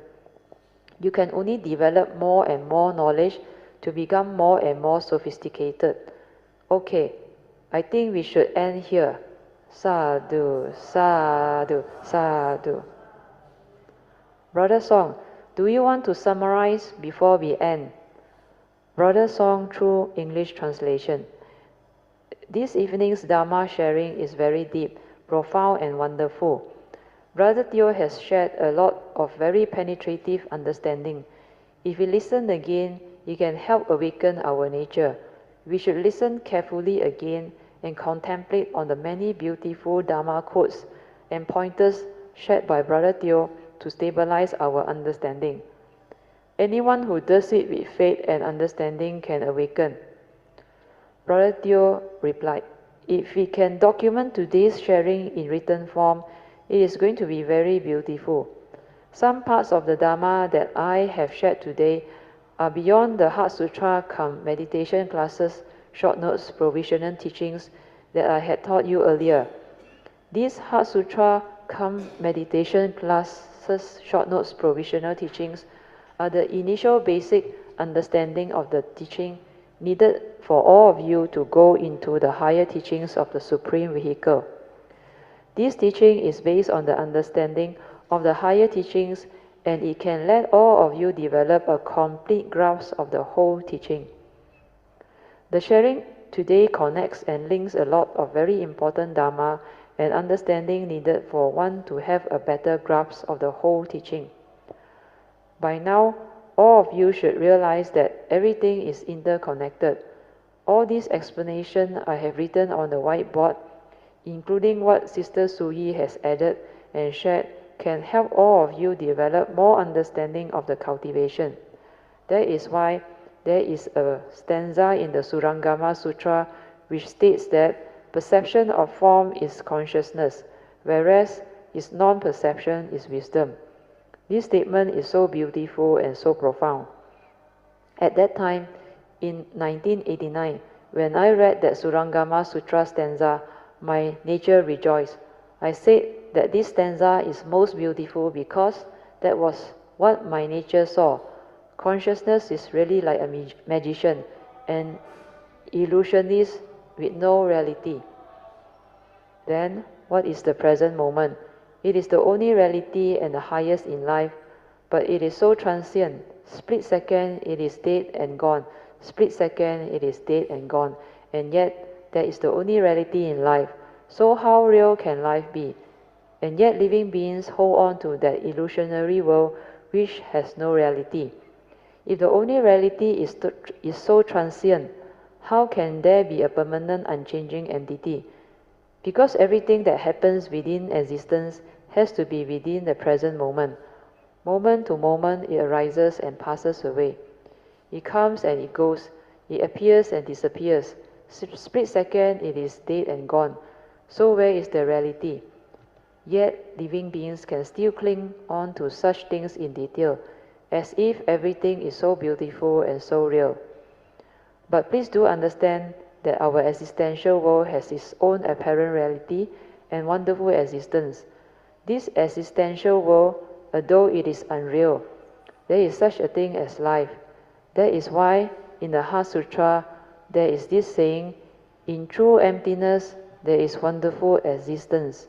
真空妙有. 真空妙有. But to understand those words, you must realize true emptiness. By then, can existence become truly wonderful. Of course, you can only describe and explain its wonders after you have realized true emptiness and developed true understanding, because only after your awakening can you transcend duality and suffering. Then you can come to this existential world with a form and mind that has this special understanding. This existential world, which has its own mundane reality, or what they call life or existence, can be really wonderful and beautiful. There is no suffering at all. That is why in this segment of my present life, when it comes, it is beautiful every moment. Of course, after 1989, when I connected and developed all this understanding, it became even more wonderful and beautiful. When the third phase of Dharma, Pativeda, which is often the direct first-hand realization of the Dharma dawned on me, all this wonderful existence become possible. Every instant, every moment, life is so pristine, wonderful, beautiful, and meaningful. This is what life and existence is all about, although not so real, because everything just comes and goes. Hey, no you, hey, no me. But there is such a thing as Buddha Dharma within the conditioned world. There is such a thing as wonderful existence within the conditioned world. So do not be mistaken by one-sided reality. This is the reason why you have to understand both the unconditioned Dharma and the conditioned Dharma. Only with these two understandings can you truly live life. Otherwise, you cannot live life. To make the Dharma a living reality, you need to understand both the unconditioned Dharma and the conditioned Dharma. So today we end our sharing here. Sadhu, sadhu, sadhu. Ending, closing puja. Let us rejoice with all the good sharing and the wholesomeness once again. Sadhu, sadhu, sadhu. Let us share merits with all beings, starting with the Devas, by chanting the closing puja. Now, you can all pay respect mindfully to Lord Buddha, Kuan Yin Bodhisattva, and all the worthy ones, and we end this session. Appendixes. The 4 circles formation to explain the stages of creation. Notes. The above 4 circle formation chart was prepared by Sister Sis Soo Yee to help readers better understanding what had been shared. A Dharma question on understanding the pure awareness nature was extracted from Brother Theo's email dated 23rd March 2024 for further sharing below. Question. My question is, if the pure mind nature can return to the mundane and the phenomena world of consciousness, then it does not seem to make sense as the person becomes a Putujana again. Answer by Brother Theo. The pure awareness nature or the pure mind is a nature, and it does not fall or return to the mundane and the phenomena world of consciousness. The mundane mind arising from this pure awareness nature is dependent originating. It is a byproduct of that nature, and it arises through the karmic process. You must get this right, and then you will understand better. Otherwise, your doubt will continue. To understand what I have shared, you need to develop a very stable, pure awareness nature and cultivate diligently to awaken. Hope this helps. Extracted from Brother Theo's email. Okay, thank you. Very good. So now, rejoice. Sadhu, sadhu, sadhu. Oh, we still have 45 minutes. Okay, we open for question. Yeah, Sui. You got any question you can ask? It's just that the last question I remember always prompted one misconception, which is that the 4 circles are 4 different phases a person goes through. Actually, no, that is not. All 4 circles are running and responding at the same time. The form and mind. So just want to point that out. Very good. You see, a better way to understand it, because the person who asked the question, you realize the question is very logical, right? Huh? I know, linear question, but it's very logical, right? Because you know why? He thought this one is him. He thought this one can fall back. Because he said, from here, it fall back. That doesn't sound right, isn't it? Enlightened already can go back. Yeah, because the delusion, the scarcity, he still think of a personality, an unchanging personality or anything. Like Sui, is linear, understand? Linear means what? You have to have a form and mind only, this one come, understand not? Through the karmic nature, the karmic process. Then when this one come, the form and mind, You must know how to meditate to locate this one. This one is unborn. Understand? Primordial, all the time there. How can this one fall back? Understand? That's why when you don't understand, that's why I say this one is a nature. It's not a being. Understand? And from this nature, all things arise. Understand? We have all the mundane thinking, psychological time. That's why we live in a universe that is very, very unique. Because of consciousness, all the universe can become so immense. Because from consciousness it arises. So this is the beginning of creation. But like the Buddha said, please don't try to find out the answer. He said, inconceivable is the beginning of the first thought of ignorance that condition you all the way to become what you are, so sophisticated. Because unless you are Sammasambuddha, you cannot understand. But that one is not you, no. Initially, you read the Surangama Sutta, is mentioned, but not easy to understand. Initially, from this one, actually nothing happened. But because this one, the first thing to come out is this, so this one started the first pure, what they call consciousness, but with a little bit of delusion, means like tinted, understand? They call it there is a word they use, I forgot already. When I remember, I tell you. So that one is the first one, still pure, understand? Then it continue to condition until it is strong enough to create a form. Then the form trigger of the five aggregate of form and mind. Then you become the traveler in space and time. And all this happen, every of these living being, you got billions and billions of all this so-called segmented life that you have come through the karmic process.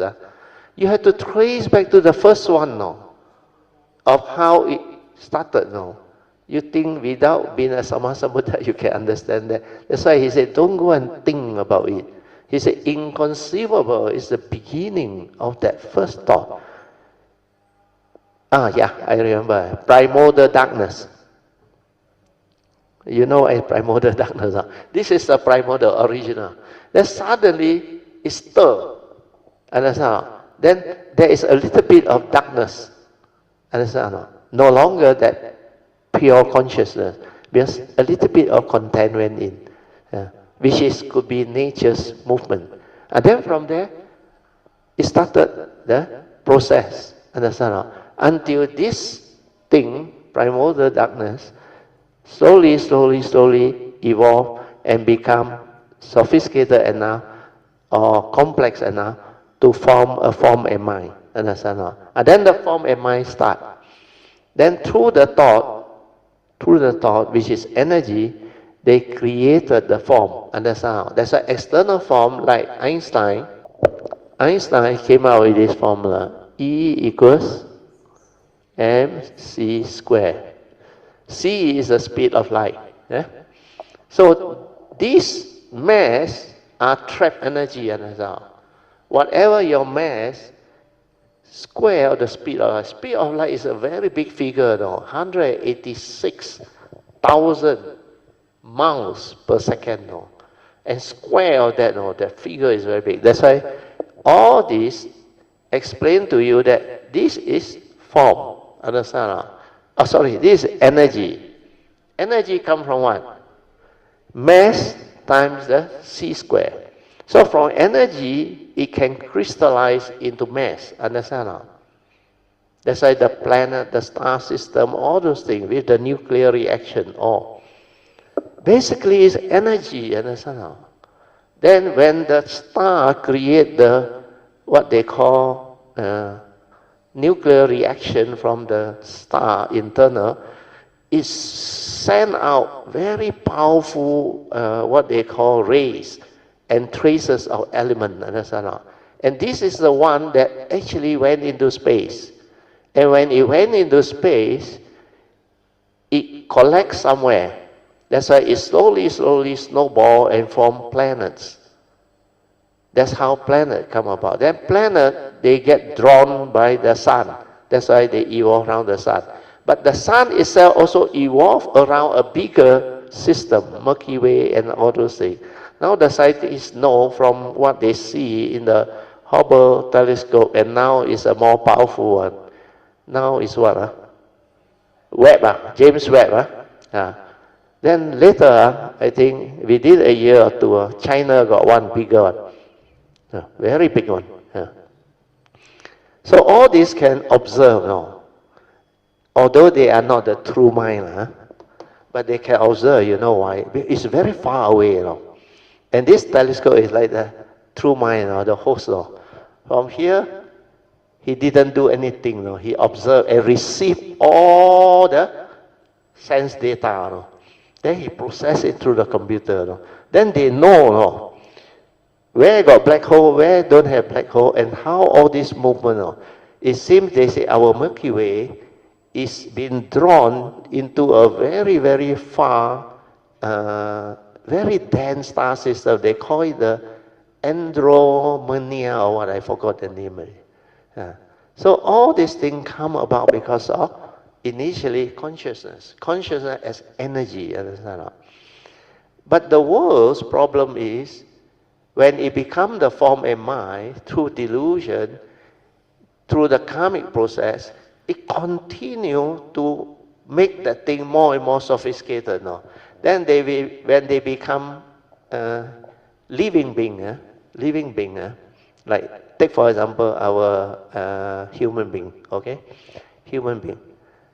We develop what they call brain, understand? Brain activity. Then we develop knowledge. Then we study how this nature's law within the existential world has its own physics, chemistry, biology. That's why the Uttu Niyama, the Bija Niyama, the nature's law that governs life and existence are the physical law of nature, scientific law. Uttu Niyama means the physical law that governs all physical things.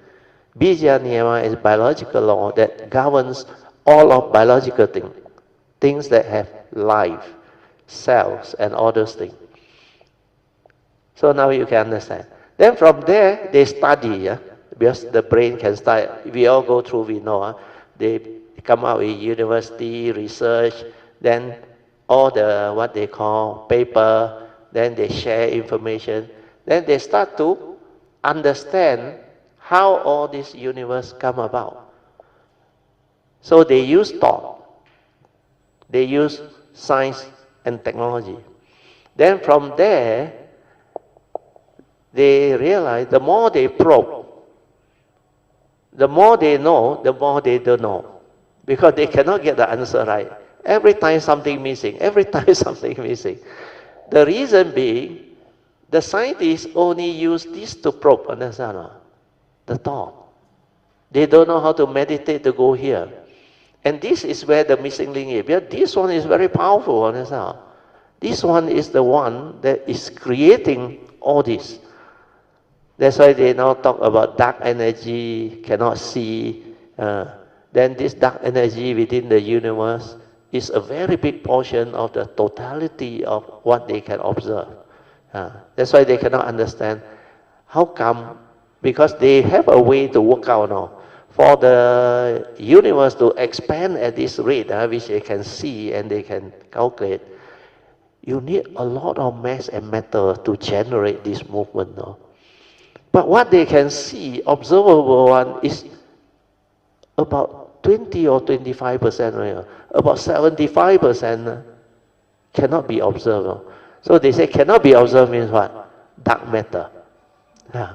Actually, all the black holes are like dark matter. Because light also cannot come out, understand? But it will take them a long, long time until human beings know how to meditate and go in here. Understand? Then return to here. Then you know the missing link is the pure awareness nature. This one, together with the understanding of the mundane mind, how all this more, then you can come out with better understanding. But you ask the scientists to meditate and go here, very little chance. Understand? But there may be some who come as bodhisattva, they want to probe this and help mankind, humanity. Then they come. Like, why my nature wants to be an engineer? So that I can understand all this. That's why, for me, the world is the world. Condition like that, things will like that. So it will evolve. Let it evolve. That's why I say the totality of consciousness, they will move. Then there is a famous saying, one is all is one. You heard of it? You know how to explain it? Okay, I give you an example, Emily. All of your, every segment of us, we are just one human being. No? Understand? Let's say, don't quote me. You quote the Putujana, not enlightened. Not even Kayamita. They may think that they are very insignificant. No? Because they don't know how to meditate, they don't know the Dhamma. So, like, they are very insignificant. No? Because every time form and mind, the karmic process keep on coming. Then they think insignificant. No? But do you know this universe is what it is because of that guy? Understand? If that guy don't exist, a lot of things he interact with cannot happen now. Then the world or the universe will not be what it is today. No? And there is only this life. No? All his previous life, he entangled how many? Although one guy, and the universe is so immense. No? Even our planet, we got 8 over million, and this is only human being. No? What about non-human? What about animals and all those things? That's why the universe is very immense. Unless you go the Bodhisattva way, you cannot comprehend all this one. But if you go this way and you develop the understanding, then you will know. One is all is one. But each and every of these conditions are the causes and conditions for the evolution and the movement to be what it is. Understand? Any of these you take out, gone already.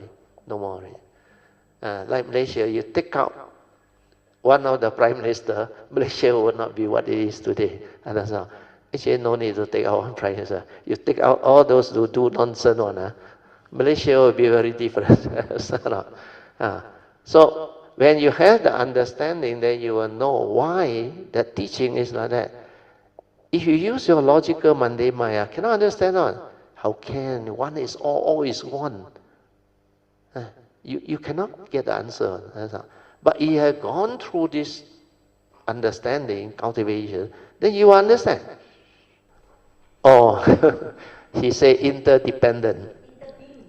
No, interbeing is actually based on interdependent.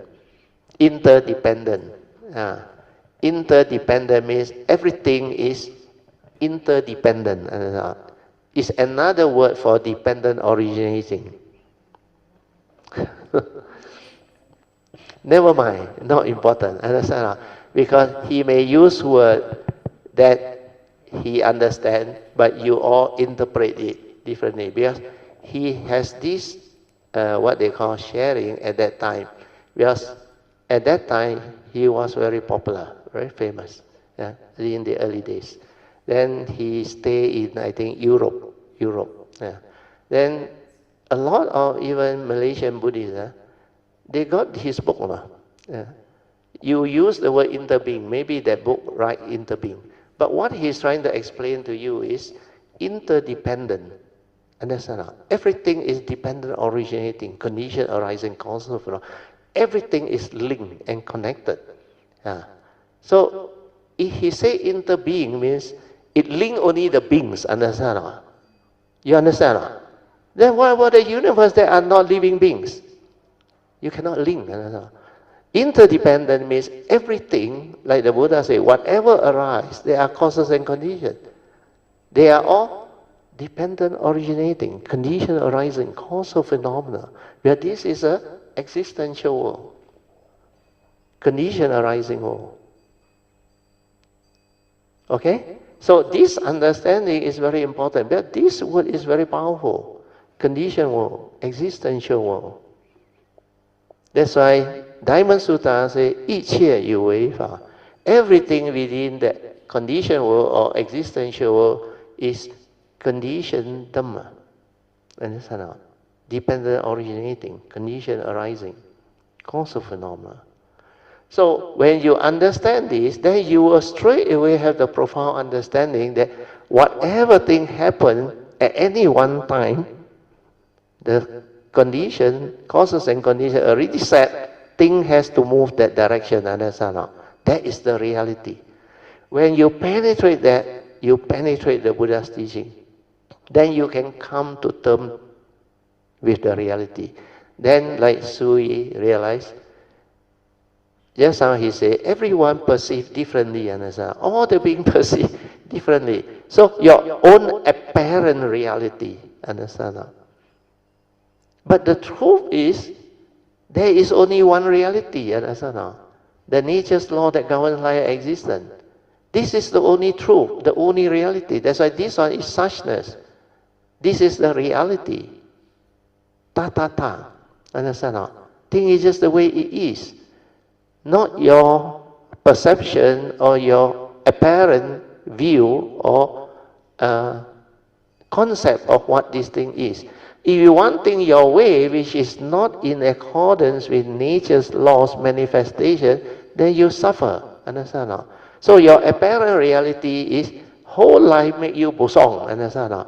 But that is your apparent reality. Then you got all the duality, the idea, your views and opinion, your so-called moral principles, understand? Then you also have your own, what they call tradition.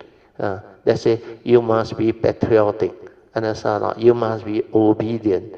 All these are concept and idea introduced by the thought process, understand? But the reality is, what is flowing and moving at any one time is due to causes and conditions. That's it. And if that one you cannot accept, you will suffer. You want things your way, which cannot be allowed by nature's movement. Understand? So always remember, you are just one minute flaw. Your opinion is not important. Understand? Your opinion creates your own suffering, but it's not the truth. Understand? But when you awaken, when you understand this law, then you can, like the Buddha, think is just the way it is. Understand? Condition like that, things will like, and then the acceptance become very easy. But living being different, no, they use the thought, no. Everything also accept, men chou ming kia. Understand? They will tell you like that. That fellow already make me so miserable. You say accept him for what he is. Because they don't listen properly. That's why I say don't quote me. When I say accept means understand the real condition behind. Because this existential world is like that. Condition like that, things will like. If you don't accept, you suffer. Because the universal characteristic is impermanent. Because it's impermanent, it's not a permanent, unchanging entity. Then all this follow the Pancha Niyama. If you want things your way, there is sakayaditi. Understand? The ego that want, because there is craving. You are selfish. So all your thought activity is based on that sakayaditi that wants to have benefit, advantage, and based on your ideal. Understand? Your ideology, your views, your opinion, your conditioning, your belief system. And from here you act. And this is all in your brain. Understand? To me, it's rubbish. Understand? Because this one is thought, knowledge, cannot have wisdom. So, hopefully, more and more clear. Understand? Yeah. Sister Chwee has a question. Brother Teo, on page 58, end of paragraph 2, Sister Manyan read, its non-perception is wisdom. I seem to understand that pure awareness nature is itself wisdom. Is that correct? Your explanation is appreciated. Thank you. Okay. Then there's a follow-up message. So when we can return. Okay, this one is very good. This one is very good. Thank you for the good question. Not easy to understand. You all cannot understand. She say, this pure awareness? Sir? Is this pure awareness wisdom? No, nothing inside there, understand? But this one can see things as they are, understand? But because it's connected to the form and mind, that's why this follow very important. This follow connected to it. Then this follow, based on this one is like the Hubble telescope and the Webb. What Webb? James Webb. This one, the host can see. But you need who? The form and mind are the scientists, isn't it? To interpret all this, but they interpret knowledge, not wisdom. But this form and mind, if they really have the understanding, you don't go and think and try to come up with answer. You just silent, stay here. Then you observe through the Hubble telescope and the Weber, you understand better. Understand? But all the movement already fixed, understand? And from there, that's why the scientists use the computer to help them to process. That's why they know, they got more understanding and more knowledge. But that is not spiritual understanding, wisdom, no. But this one, the form and mind, when you cultivate with this, you don't need to see through telescope, no. You see things as they are, no. That's why you develop the wisdom to awaken. And this wisdom can only come about after the form and mind access to this, understand? Stay here. Means, from here to here, the thought very fast. But it's still the same form and mind behind, understand? It's either you are here or you are lost in thought. Understand? When you are here, you are the host, sitting as they are. But it's not a being, understand? Then you develop the understanding, understand? Then you know how you busok, understand? How you got fear, how you react and stir. Then you realize all this happened because this fellow got sakayaditi, understand? Then this fellow straighten his view, understand? Then realizes itself and cease. That's why I use this one, draw. The wisdom is connected. After the direct seeing, after you awaken, the form and mind awaken, it has this wisdom connected to this form and mind. As long as this form and mind is around, this wisdom cannot go off. Understand? You always, that's why I say, you don't need to remember. It's always there. Understand? But when this form and mind pass away, what happened? This one also gone. Understand? It's connected to it. You cannot say, hey, brother, till past life, I already have this wisdom. Why future birth I don't have? Even Bodhisattva come also, like initially, Eckhart Tolle also suffer for 20 over years, depression. Then only he connect, then he come out. Then when I come, I was an ordinary form of mind. But because of my spiritual nature and my karmic nature, I can understand things. When I was very young, I already had that clarity. But when I was born, my mother and my grandmother told me, for the first 5 years, I don't have thought processor. I don't have thought processor. Then I very quiet, very naive, very cute. Then my grandmother thought I dumb. Cannot talk means what? Dumb. In Hakka, he called Alo. So he called me Alo. Means dumb. Then later on, when I went to school, then he realized I got a lot of friends. He's not dumb. He can go to school and all. So you can actually make use of the karmic nature and the spiritual nature you have cultivated before, because the karmic nature is the first one to support you. Because the moment you are born with a form and mind, you are born of your karma, heir to your karma, conditioned and supported by your karma. You are what you are because of karma. Understand or not? Straight away imprint there. But spiritual nature, different now. Spiritual nature, I only write karmic nature. I didn't write spiritual nature. Spiritual nature. So this one, spiritual nature, you cannot inherit until you touch this fellow. Understand or not? You have to develop a silent mind cultivation until you touch this fellow. Then automatic you inherit. That's why after 1989, all this that I cultivate before came back. That's why I told you a lot of things this life I never learned. My guide and teacher also never teach me. But how come I can understand? It's because from here it comes. Understand?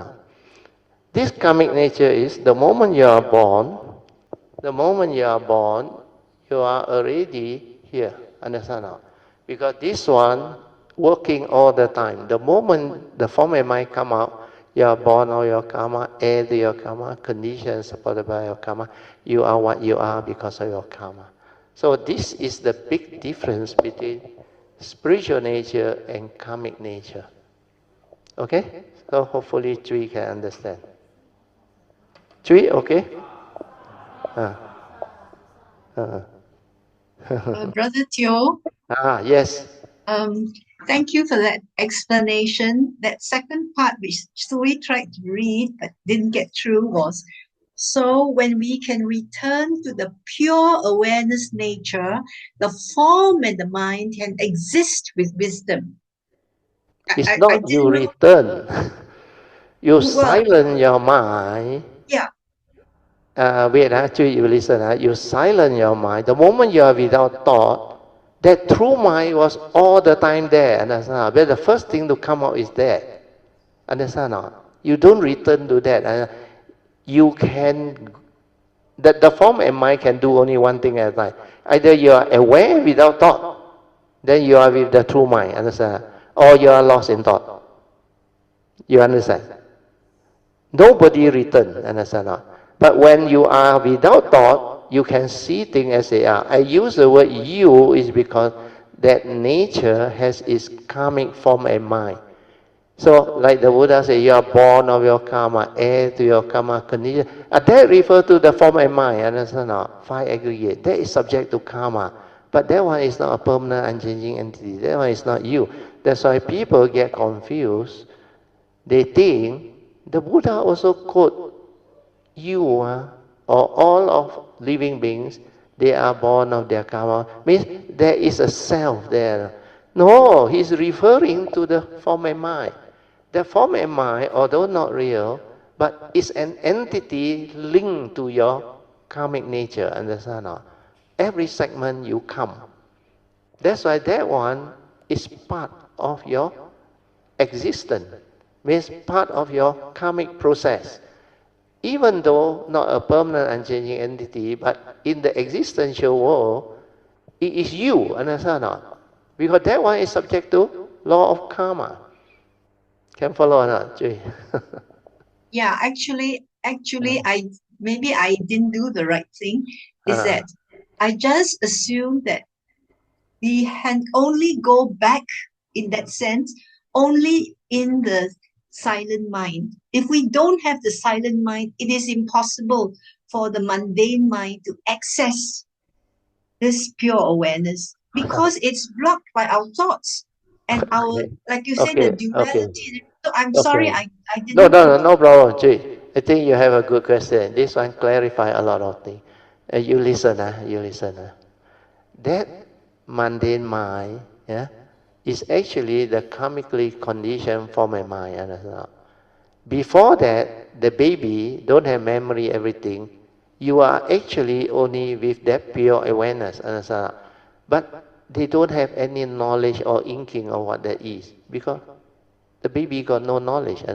But as you develop the knowledge, the what they call conditioning, and slowly you grew up, conditioned by the person who look after you, conditioned by all the they call what uh, uh,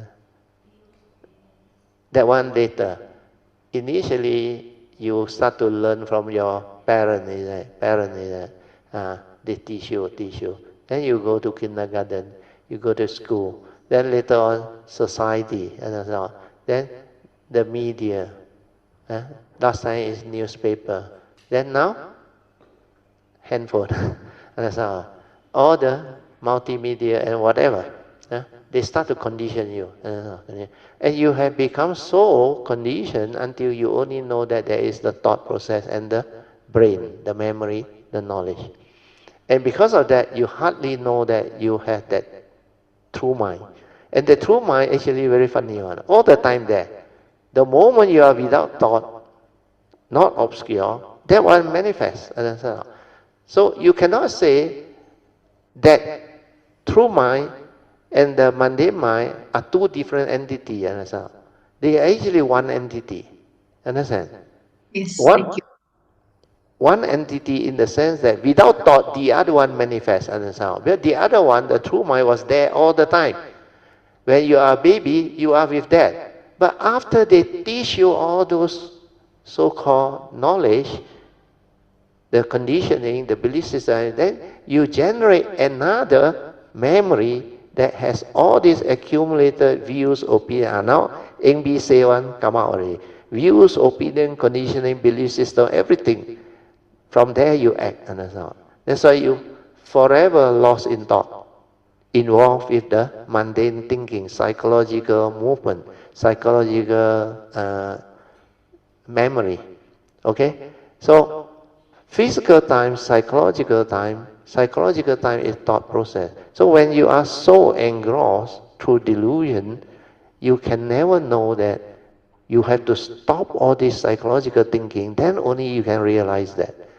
Only those who have gone through the cultivation, they have the understanding, can tell you that. That's why I say silent. Learn to decondition your heedless thinking. Then everything will fall back, understand now, and return to its original state before the stirring. So when you are with that pure awareness, true mind, doesn't mean that this one is different from the one that is lost in thought. You understand now? That's why I told you what. Man can only do one thing at a time. Either you are fully aware within the moment without thought, or lost in thought, preoccupied what you think. Understand? So this is either or. Understand? Means this form of mind can actually stay there or stay here. Understand? That is the uniqueness of the karmic vehicle and tool that come. Understand? Because the first thing that it can come out is that it actually at birth, from the Buddha nature or oneness nature, that pure awareness nature inside there already. It is the primordial, original nature. Before things come out, before the creation, it was there already. But later on, the conditioning, the thought process, the psychological memory, the accumulated views, opinion, conditioning, belief system, all these things make it sophisticated and deluded. That's why from there, it lost its ability to know that originally he has none of all this. But because you need to live life, that's why you need to accumulate through the thought process, through consciousness, to learn all these things, knowledge. That's why the karmic process come about. We are this nature's law very funny, you know. If you want you to experience the law of karma, the karmic process through nature's law have to be like that. It have to create a physical form for you, then a consciousness trapped inside. Understand? Then you can experience karmic, understand? Because it's not governed by you, understand? The law of karma condition you. You are born of it, heir to it, condition and support, and you are what you are because of it. So your consciousness trapped inside, you got no choice. Without wisdom, you cannot free. That's why you need wisdom. Then suffering need not be. That's why you need the Sammasambuddha to come and give you this teaching. If you are not perfected all this, actually you cannot understand all this. Despite my best to try to share and explain everything until it's very simple, very clear. But I realize still a lot of things need to be like clarified. You need to ask questions like Chwee or the things. Very good. You may think that this one is because he's still at the thought level. No. Because there is this conditioning. Yeah? The conditioning is because you have been like living in this world for so long, the habitual tendency is still there. You know? Habitual tendency that want to use logical thinking to understand that is beyond. No? Understand? If you don't have that cultivation, you cannot comprehend Then you use logical thinking to analyze and try to come out with the understanding. That's why she is very tactful. He said, Brother Theo, I hope you can help explain. And that is very good, understand? No? Otherwise you cannot learn, understand?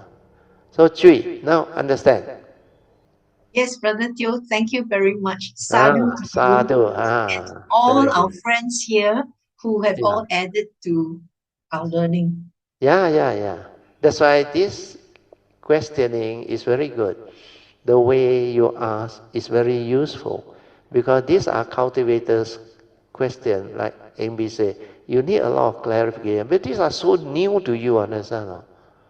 Understand? No? Although explain until so clear now. You know why I say so clear? Because this type of evolution, since from the source out, cannot be explained or no. Understand? No? And yet I can come out with a four circle formation and explain because I already have the understanding that is very stable. Otherwise I cannot do it. Then the Trinity triangle also. Because how can you explain meditation with a triangle? Understand? No? The two direction. Unless you have cultivated until very stable, you cannot. Then to explain, spontaneous the question come, cannot go to memory and check on or search on. The understanding there never disappear. You know why never disappear? Because every life you come, let's say you stay here, you do the sainthood here, you develop the wisdom to free, no more Sakaya Ditti. You know what happened?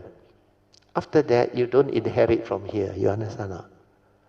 The spiritual nature. You don't inherit from here. You think how much wisdom they have? Enough to free only, Understand? No? You ask them to explain this. They haven't even done it, How to explain to you? You understand? No? Not easy. Then a person who have actually initially maybe developed some stability, then they start to inherit. Initially, if they have not cultivated before, you don't have that nature, what you inherit is whatever that you have cultivated. No? Sometimes it could be very little. No? Because to have this spiritual nature is not easy. You have to go through long period of cultivation, the Bodhisattva way. So without this, that's why they cannot go further. Understand? Then whatever wisdom they have, you cannot blame the Maya for saying the sainthood way, arahana, superficial wisdom. Understand? No? They use that word now, superficial wisdom now. You cannot blame them. Understand? Because when you really look at it, really, but enough to free, no more suffering, no more avijja. Understand? The 10 factors all gone. So because of Chwee's question, now I can explain all this. Okay? Brother Teo, can I just, if you wish, can I, Brother Teo, can you hear me? Yes, can. Okay, I was thinking if you would like to know how I got into all this, I can share you a very simple thing about how I went back to true nature, so to speak. I didn't even think about it. Every year I'm in Australia for 2 to 3 months a year at one time. That's before the COVID. Yeah. And my family are all great walkers. Every Oh, okay. morning, 5:30, we walk. And we walk because of the environment they live in. We go into the nature and we walk. We don't talk very much. We just Oh, okay. walk and we walk into the nature. I didn't think much about it. But when I came home the last time, just before the COVID started, I realized that it was making a difference to the way I look at things. And that's all. I didn't do anything much. Then in 2022, before I think around that time, I went on a retreat here, and there was a nun there. And suddenly I felt I didn't do anything. I just meditated, did walking and everything like that. I didn't know that that sort of stilling of the mind was so strong that I went into an empty state of mind, silent, but it wasn't truly empty at that time because the mind went out and suddenly asked, what next? The minute I heard the thought saying what next, I knew it was not the true silent mind. Yeah. So then I went back again. I did nothing and just continued, don't care about anything else. And then towards the end of the retreat, suddenly I saw that there was no thought and I was moving. It wasn't me. It was just the form and mind moving. I don't know whether it's true or Good. not. Sadhu, you can see that is very good. And then I Because could see, because when you have a glimpse of the true mind, the silent mind, you will know that there is no thought, completely without thought. yeah, yeah, But there is a essence of mind there. The awareness yes, nature is there. Understand? yes, That's why yes, I ask you all to inquire. Without thought, who are you? And just now you mentioned the word like it's not you, understand? Because yeah, you cannot know who are you. Within there, you are actually nothing. yeah, Completely nothing.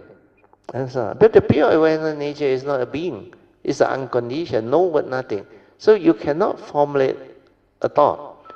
Earlier on, you formulate a thought means you went into absorption. It's not a free mind. yeah, that's Some form of absorption or concentration means you feel very peaceful, very calm, like no thought. But that one is a conditioned state. right. Yes. Then when towards the end of the retreat, maybe you are more relaxed already, understand?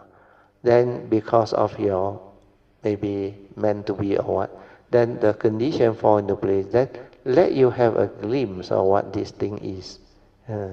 Not only that, when I looked at other people around, they were just beings walking around. I don't even know what they were. I'm sure I heard them, but I just never even thought about it. It's just people walking, doing their thing. So that was the end of the story. And that happened for maybe about only 2, 3 minutes only. It doesn't happen that long. Oh, that is Yeah. the awareness that is aware. But you have to actually go deeper because the training to be aware is just the beginning. Yes. Then you have to use it to trace the origination factor. Then retrospectively develop the wisdom to free. That process take a while. And so, Then when I went home, uh, you know, of mm. course I stay by myself. So Yeah, there's nobody, I don't, there's no need to talk to anybody. You just see yourself doing what you have to do. That's all, you know. Mm. And then suddenly I saw that things were just there, but they are not really, they may be an illusion as far as I knew. You know, the table, the chair, I don't know what, but I it's all know there. that But is what will happen when you are able to be more aware, more mindful. Then this thing will manifest.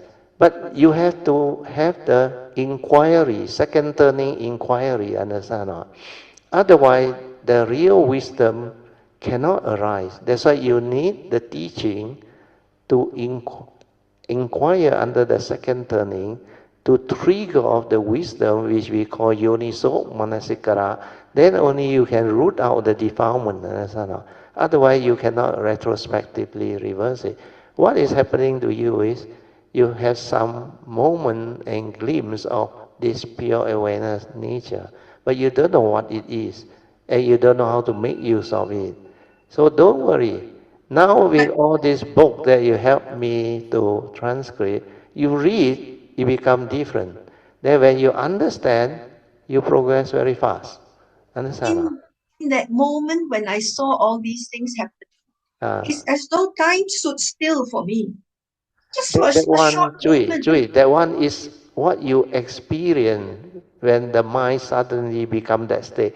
But that one is not the Okay. wisdom. Understand? The wisdom is you were insight into phenomenon.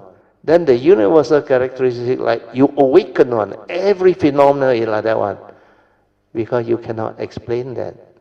That's why you have not done it. That's why now I teach you an easier way is to reflect and contemplate and inquire, do the second turning until the understanding stabilize. Then after that, because you have to write the book, you have the parami and understand, you read through. Now you read again. Then just go and do, following what I advise and explain. Then you will become different. Understand or not, Chwee? Thank you, Brother Teo. It Ah, is, sadhu. I think the book came at the time Yeah, when yeah, it yeah. was, it is the right moment. So it was not really Correct. Yes. difficult for me to put it together. It's just Correct, that, correct. I have Correct. my own habitual tendencies, grumble here Ah, and there, oh, yes. get it done, but Yes. still, it still served that purpose Oh, at that, definitely, definitely. and and then now things change somewhat. That's what and that When you can change based on your latest understanding to straighten your view, that is the beginning of transformation. Understand? Or not? If you cannot straighten your view, means you cannot change. A very easy way to understand is based on our retreat this time. What did we actually share and emphasize on? To develop the wisdom to see things as they are, understand? To accept the reality of the moment, suchness, ta, the isness of things. And this one is based on the Buddha's teaching. Whatever arises, there are causes. And you contemplate into this. When you understand that wisdom come out, then you check in daily life. okay. See whether you still bosong or not, stir or not. Ah. I'm doing that now. Ah, very good. But Sadhu. Ah. we'll Then see when what. you aware you bosong means what? Whenever you are Your not mind is happy and not stirred. peaceful, no, listen. Whenever you are not happy and not peaceful, even the slightest means the wrong thought is still there. Means not rooted out. But never mind. Take your time. Because that wisdom, like you say, with the habitual tendency, you will stir, you will react. It's not so far. But when you really listen attentively what we share this retreat, now the focus is to let Kayamita have the clear understanding of what is. Understand or not? What the Buddha meant by learn to see things as they are. The world is the world. People are just the way they are. That is the wisdom that can penetrate the Sakaya deity, root out all the defilement. And when you do that, you straighten your view, Anasa. You no longer hold that views, opinion, belief system, tradition, patriotism, all those things gone, Anasa. Okay. Otherwise, you every time stir your mind reactive. Well, that Sakaya deity cannot be rooted out. And to root that out, you need wisdom. Then when you have wisdom, when your awareness stabilizes, it becomes very sensitive. The moment you see something or perceive something, that yoniso manasikara, the wisdom at the moment of sense appear, where you contemplated enough already. He is just the way he is. The world is the world. Condition, things like then you can accept. And the moment you accept, you don't stir your mind. Means what? You have more space between thought.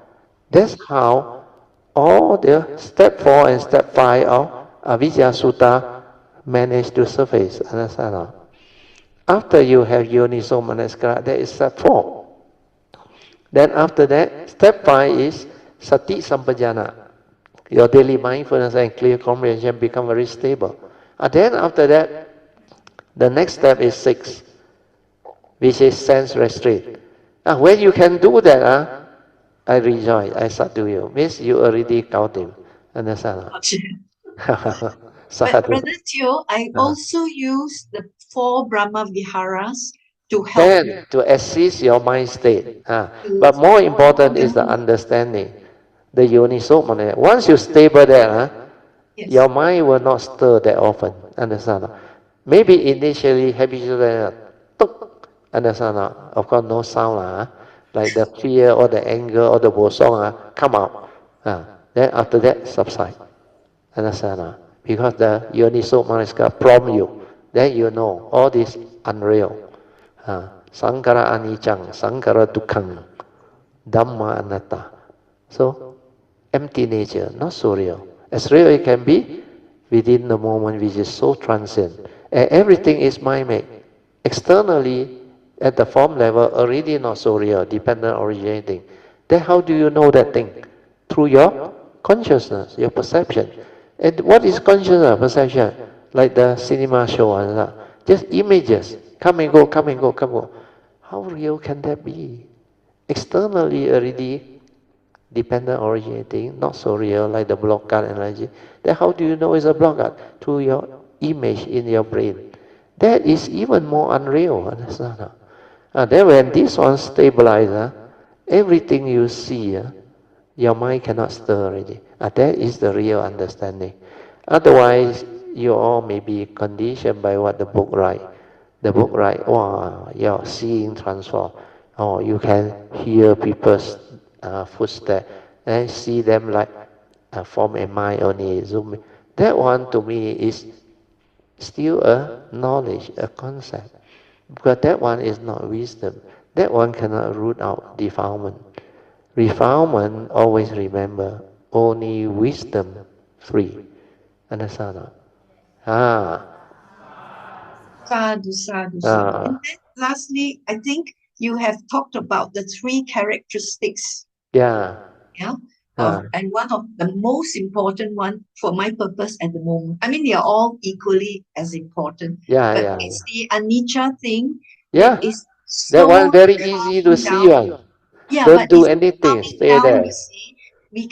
I can see that slowly coming down, but not quite. It's still, all this is still work in progress. Definitely, because when you completely silent, without thought, then you just observe. No? But you need the initial wisdom to actually stabilize first. When the initial wisdom stabilizes, it prepares you to receive truth. No? Then only, that's why I advise you to contemplate, reflect, and inquire. Then only during the third turning, which is bhavana panya, means the meditative training, at the pure awareness level, then that movement from that phenomena external, it can trigger off that awakening. Means you suddenly, because of that movement, the wisdom manifests and you insight into phenomena. Then the three characteristics like suddenly understood, like song they all. Song today, I think lunchtime, he also told me, he said, well, Tio, nowadays so different. He said, inside here, already like very clear. Then when he went to the great being, the forehead here, there is a, what they call, ray. You call what? Not a light ray. You He know, said that thing shine for, like understood already, understood. Then he realized everything that he read out, now so clear, no? So clear. Yeah. That one is the real understanding. Otherwise, you cling on to the experience, wow, you can do this, you can do that. These are experiences. Understand now? Mind state, meditative state, but not wisdom. Understand? Wisdom is to have the ability to comprehend. And the comprehension is at the heart there on. The pure awareness nature listening on. The vibration go in on. Understand? And that one is mind to mind. Understand? Then he just laughed. Understand? Because that is the way nature is. That is the way cultivator that has this ability will awaken. And the transformation and all those things. Later you can ask Song to share tomorrow. Tomorrow everybody given a chance to share. Understand? It's the last day already before we go back. So we give you the opportunity to share whatever you have like benefited or learned from this retreat. Then also give us some suggestion if you find something not in order that you can improve on. Then also at the same time to report to the group so that whatever you have experienced, develop as understanding, this one can give faith to all the other Kayamita. That's how Kayamita support, counsel, encourage, and motivate each and every Kaya Metta to develop the understanding and move together. Where as a collective sharing, you learn faster, understand? Or you can learn from other people's experience, how they progress and all those things. Then you start to understand everyone is different. Okay. Very good. Sadhu, sadhu. So tomorrow, tomorrow. Okay? Chwee, we have to end already. We have time for Thank you, Brother dinner. Teo. Yeah, Time for thank you. dinner. Sadhu. Thank you so much. Yeah, thank you. Thank you. Yeah.